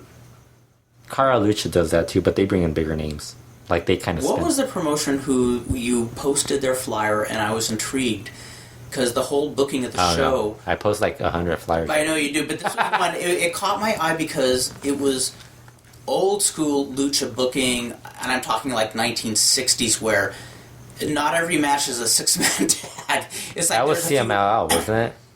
I was thinking so, but I wasn't certain. Because I even told you that's been going on for like a year, and you've barely figured this out. No, but when you say I've been doing it for a year, is it just in this region with CMLL? It's the Arena Coliseo shows on Saturday. Okay, because it's Sábados Retro. Okay, gotcha. Man, so it is a legit see, this is what I have to deal with people This has been going on for a year. Kurt's barely asking me about this. You know why it's happening, don't you? Well, I guess briefly, shall I go over my Hall of Fame? Yeah, the one Hall of Fame, because when do you guys have to send it in? I believe it's early October. I'm probably going to do mine the next day or so. You haven't done it? And, no, I have not. And just looking at the, I always get asked about it, but I don't really, since I don't vote, I just more or less look at it and decide who I think would go. Right. But it's like I would think the only guys I probably wouldn't vote for are Hector Garza, and I think there's Hector Garza and probably L.A. Park and Dr. Wagner Jr. And nothing against L.A. Park and Dr. Wagner Jr. Well, they're still active, and they're still active too. Yeah. Hijo de Paraguayo's the new one in the ballot, and that's the tough one. Because I think he died too soon, and that's one of those unfortunate things. And he had a lapse in his career where his demons kind of got the best of him. You know that. But he was making a nice comeback the last year. He was. Oh yeah. I mean, I don't know if it's enough for me to say, oh, he should be in, and that's a good thing. I don't have to decide on it. Now, just off the top of my head, I'm not thinking really deep about this. This is just based on the candidates I see. Los Brazos should be, in my mind, a no-brainer. I mean, probably along with the Villanos. I kind of think Los Brazos and Villano 3, who's in there, they probably lose points because they're still around. So people are like, oh, they're still around. Oh, look at he's super porky. He's fat. He's not very good. But you remember him, and if you go based on what they did in the past, and even Super Porky, up until maybe 1999 to 2000. He's still very, over. And I bet you... He's still over now. I bet you if you looked at all the people in the Wrestling Observer Hall of Fame, there would be a lot of people who, after their glory days, kind of meandered kind of a lesser role. I don't think that's a bad thing. You got to make a living. And then again, a lot of, the U.S. guys, they don't last as long as the guys in Mexico, too, so... A lot of them die. Now, there's one... it's all death. A lot of wrestlers die, unfortunately. This is the first show we've done where nobody's died, I think. It's kind of a nice break, isn't it? That was starting to really bum me out. Yeah. Los Brazos, I mean, as a trio, I don't... and same with Misioneros de la Muerte. I think those are two trios that, Negro Navarro in because of that handshake he taught me, right? Absolutely. Yeah. Absolutely. And nobody better disagree with this. You should vote. You should vote Negro Navarro. You should just vote Misioneros. Everybody should vote Misioneros just because Negro Navarro's around. He might kick your ass. That's right. We will tell him who you are. We will tell him where you live. I think I found what I found most interesting with Negro Navarro when I told him how well received he is by the smarts, the smart crowd. And he seemed really genuinely. He was very happy. He was very pleased. Wow, thank you for that. It's. He appreciated that people appreciated his work. That's which cool. was cool, yeah. Really nice guy. He was. Yeah. That was, I mean, I kind of hate that every single time we interview somebody, I tell them that they're not a lot nicer than what we heard. I did that with Volador Jr. also. And he's like, really? And then Volador Jr., he tells me, You're the second person that tells me that. And I'm like, who told you that before? He's like, Superboy. we were laughing about that. Well, then Superboy was telling him that he was, when they went to Tijuana together, that Volador was an awesome host. Was taking care of him and stuff. And, I don't think this happened in a while, but I should have asked Volador Jr. if his wife was still friends with the Edecanes. Because then maybe next time I would go with the Superboy and all them to Mexico. I'd love to go too. No, but you're married. You're just gonna well, actually, I don't mind because that wouldn't affect my chances. Exactly. See, I'm married, so and I'll even. I'll tell them. I don't care if they're the older Edecanes because I was watching some of the 2002 CMLL. Yes. And some of the past Edecanes. I was like, hey, if they're still around, I don't mind. They can't. I don't wear my wedding ring because my finger got too fat for it to fit. But I will get a wedding ring to wear. I'm sending that part to Elena. Oh dear. Oh dear. That was at the hour 35. Oh my gosh, he has it bookmarked. Yeah. Uh-oh. Well, we got another angle to put Okay, so down. Misioneros Brazos definitely in. Yeah. Villano 3 is out just because of that match in Triple Mania. Oh God. Poor guy. I felt so bad. I felt so bad watching that match. But no, there's two people who should be in and probably will not be in. One is Carla Flagarde. When you look at a lot of the championships, Yeah, in Mexico, he's basically the guy. yeah, I mean, he held, I can't remember if it was the middleweight or welterweight. They had that on him for something like 7 years. And I thought to myself, is that something a lot of the guys like Guajardo and Gory Guerrero do? But when I started looking, no, who knows, maybe he had some pull in the promotion. But I don't see them putting a marketable strap on you for 7 years if there's not something to you. Yeah, and back then that was a big deal. Yeah. Now it's a little different because it doesn't mean as much. Yeah, and Villano 3, despite that Triple god-awful swan song, Despite the last 10 years of his career. Yeah, exactly. I just remember just how huge just... Did you see, you didn't watch Raw, right? No. Watch the New Day versus, I forgot the other team's name. I'm not the only one who does I forgot the New Day match. Xavier Woods comes out playing a trombone. No way. And he plays the Pink Panther theme song. No way. Yeah, during the match. As the match is going on, my God. him and God, I forgot. I can't remember any of these guys' names. Xavier Woods, I barely remembered because it was either him or Kofi Kingston.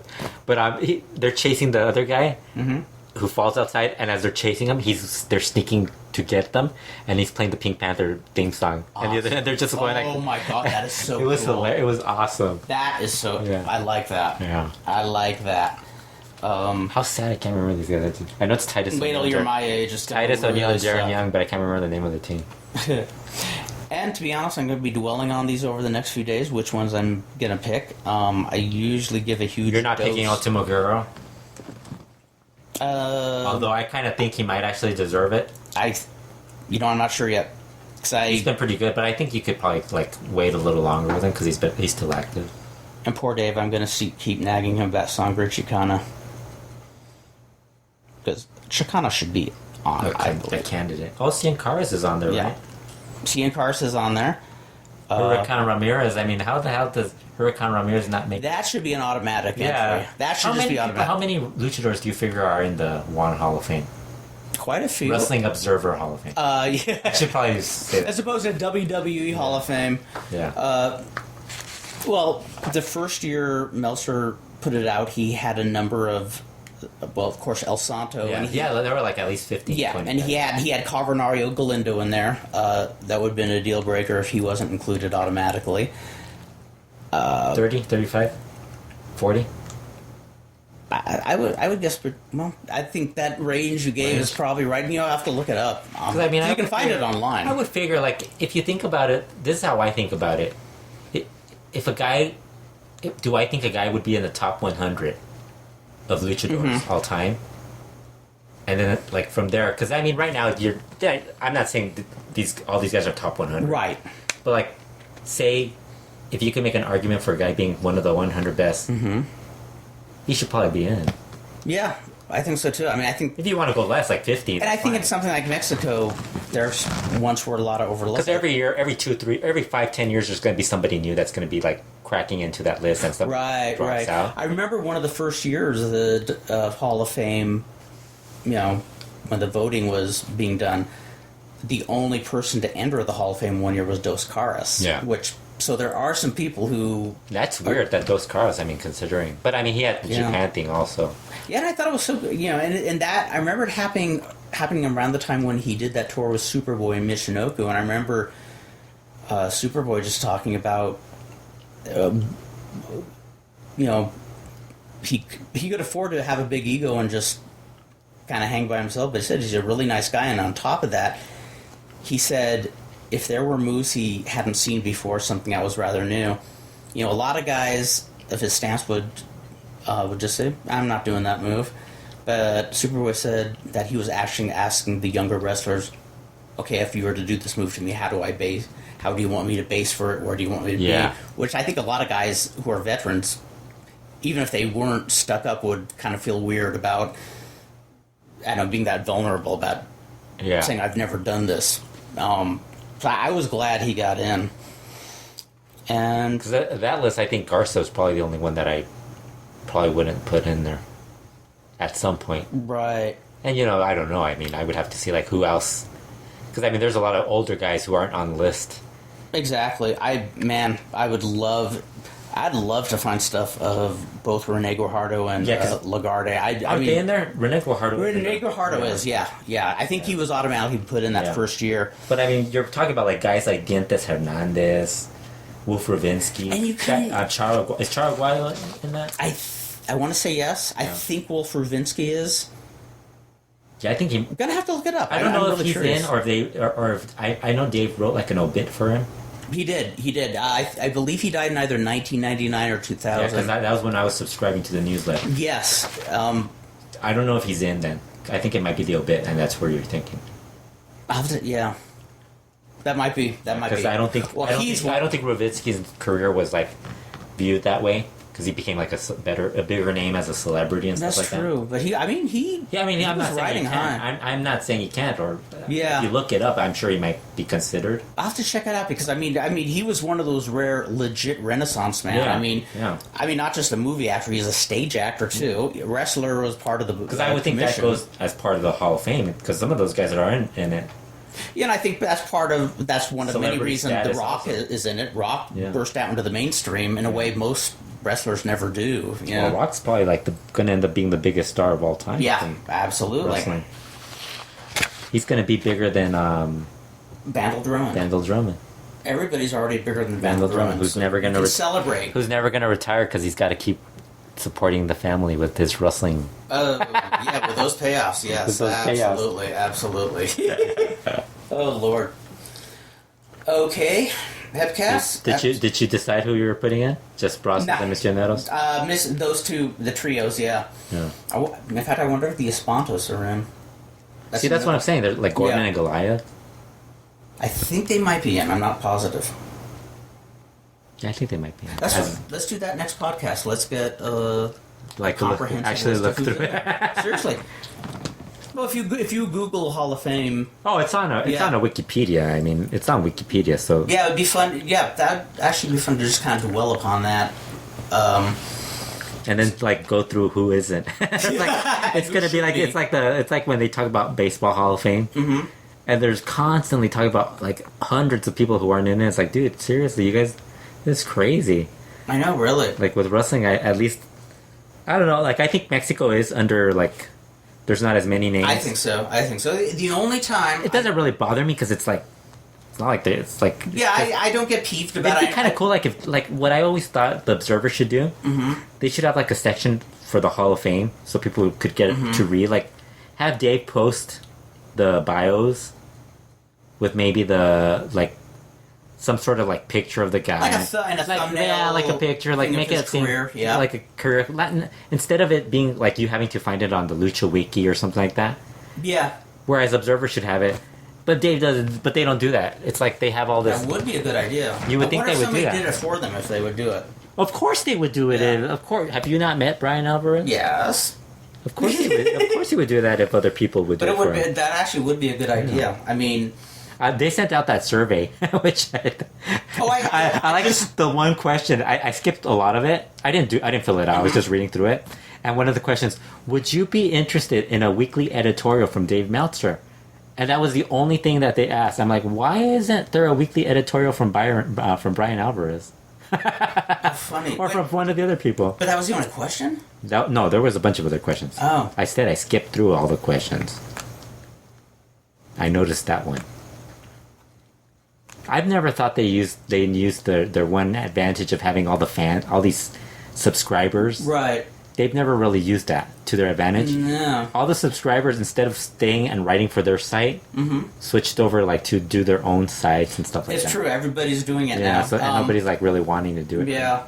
But I guess which is fine. I guess I wouldn't really say doing an editorial because, I mean, I kind of like the editorials he just kind of I mean, but what comes up with. What more? He does the newsletter every week. He's going to be exhausted. Why would he want to do it? He has to already be exhausted. Why would he want to do an editorial? That's basically, he could just split up his newsletter then. Yeah, exactly. And you know, if there's an issue, he'll address it in the newsletter, sometimes in an editorial type of way. So it just seems like he'd just be doing more work. Like, I think so too. Yeah, I think it'd be a little much. I think what they should do is like find 3 or 4 people who could actually write. Yeah. And let them like maybe like one person cover lucha, one person cover That'd be a very good Japan. idea. You know what? I don't really see a lot of like because I don't really read it. Mm-hmm. But you don't really like see a lot of like the Japanese stuff. Like you don't really see a lot of coverage on that. And there are sites that cover it. It's just I'm not really. Yeah, it's more of a results type of thing. Yeah, and I also think a bit of an issue, especially with Japan having so many promotions. I mean, Mexico has a lot of promotions too. Yeah. I almost wonder if somebody did another newsletter a la Dr. Well, not newsletter, just like just writing their website, keeping it up on their website. Because nobody really like. I always notice like with the Japanese, the guys who cover Japanese wrestling, it's more about the attendance, the shows, but it's never like nobody really gives an opinion. Oh, in fact, yeah. The opinions go on Twitter now. That's what's going on now. And the funniest thing is I remember hearing about how Japanese press was really serious and stuff like that, and I remember the one time Dave went to Tijuana with us. That photographer Jimmy Suzuki was there, and at the end of the show, Dave says, "Oh, I have all the results if you want." And he says, and Jimmy Suzuki says back, "Oh, that's not necessary. I just make them up." And he was serious too. Yeah. So, but we'll talk more about the Hall of Fame. Who is in it? Who's not? Who should be? Who should? By then, somebody should be. Well, actually, when are we doing the next show? Because we're probably going to do one after the anniversary. I say we shoot for next week since the anniversary is a big show. So we can complain about it. Absolutely. Or praise it. Odds are we'll probably complain about it because I'll either say, considering our luck with iPay-per-views, I'm guessing complaining. I'll either say it's the best $10 I ever spent, or I want my $10 back. Damn it! Yeah, I haven't complained about any of even the Triple Mania. I didn't complain about it since I only paid. Neither did I. It didn't. $20 wasn't that. Yeah, I remember being annoyed, but it wasn't to the point where I was saying, "Give me my $30 back." It would have been bad if like. Well, I really could. It would be bad if I ordered all this other stuff. You know what I mean? Like, if I was constantly ordering pay-per-views. Yeah. If I was like... If a cash flow is going in... Yeah, if I'm noticing, holy shit, I'm wasting a lot of money on WWE, New Japan, but I'm really not. I'm just spending on Lucha. Actually, I do spend a lot on wrestling. Who am I kidding? I am actually spending a lot. On the next episode of Hoarders, ladies. Hoarders. Yes. We should do this podcast as a Hoarders feature where I bring out all the magazines and DVDs and you have to decide if I should get if I need help. And you should find tapes. And you should find a big stack of lined paper that has every match you've ever seen with stars next to it. Yeah. You know? Oh, God. Oh, that would be sweet. We might have a marketing thing going here. I hate that every week I have to go through like all these tapes.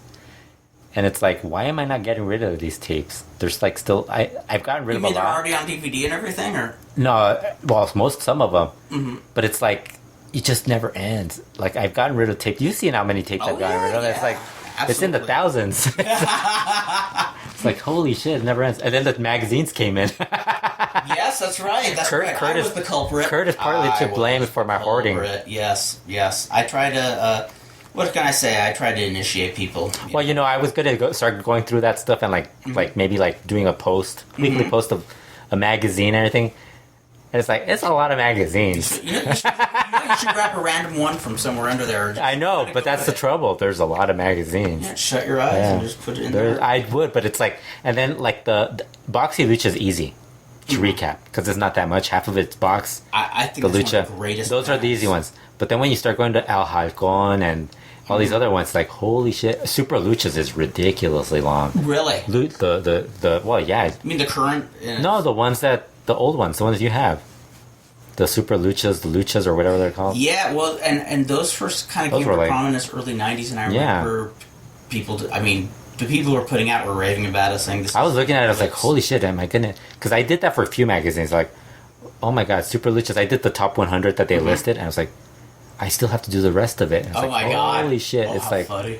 It's like they have features like on like 15, 20 guys then they have the results for all these other shows. It's like, holy shit, that's a lot. What I love about Box y Lucha is it was a basic write-up, but what I love is they had the lineup all of the shows, even in the small regional towns. That was awesome. It works like if you're just looking for results and stuff like that. Yeah. But like if you want to write about the stuff, like you want to remember the history of like the stories, like I do like the stories. I'm more into the stories, and the Cubs is more of a database. Yeah, I'm more into the stories. I love hearing the stories about a dog wrestling, getting in the ring and wrestling. Wasn't that great? That stuff is like awesome. what I enjoy. Yeah. Because I grew up with PWI and stuff like that. Results and stuff like that is great.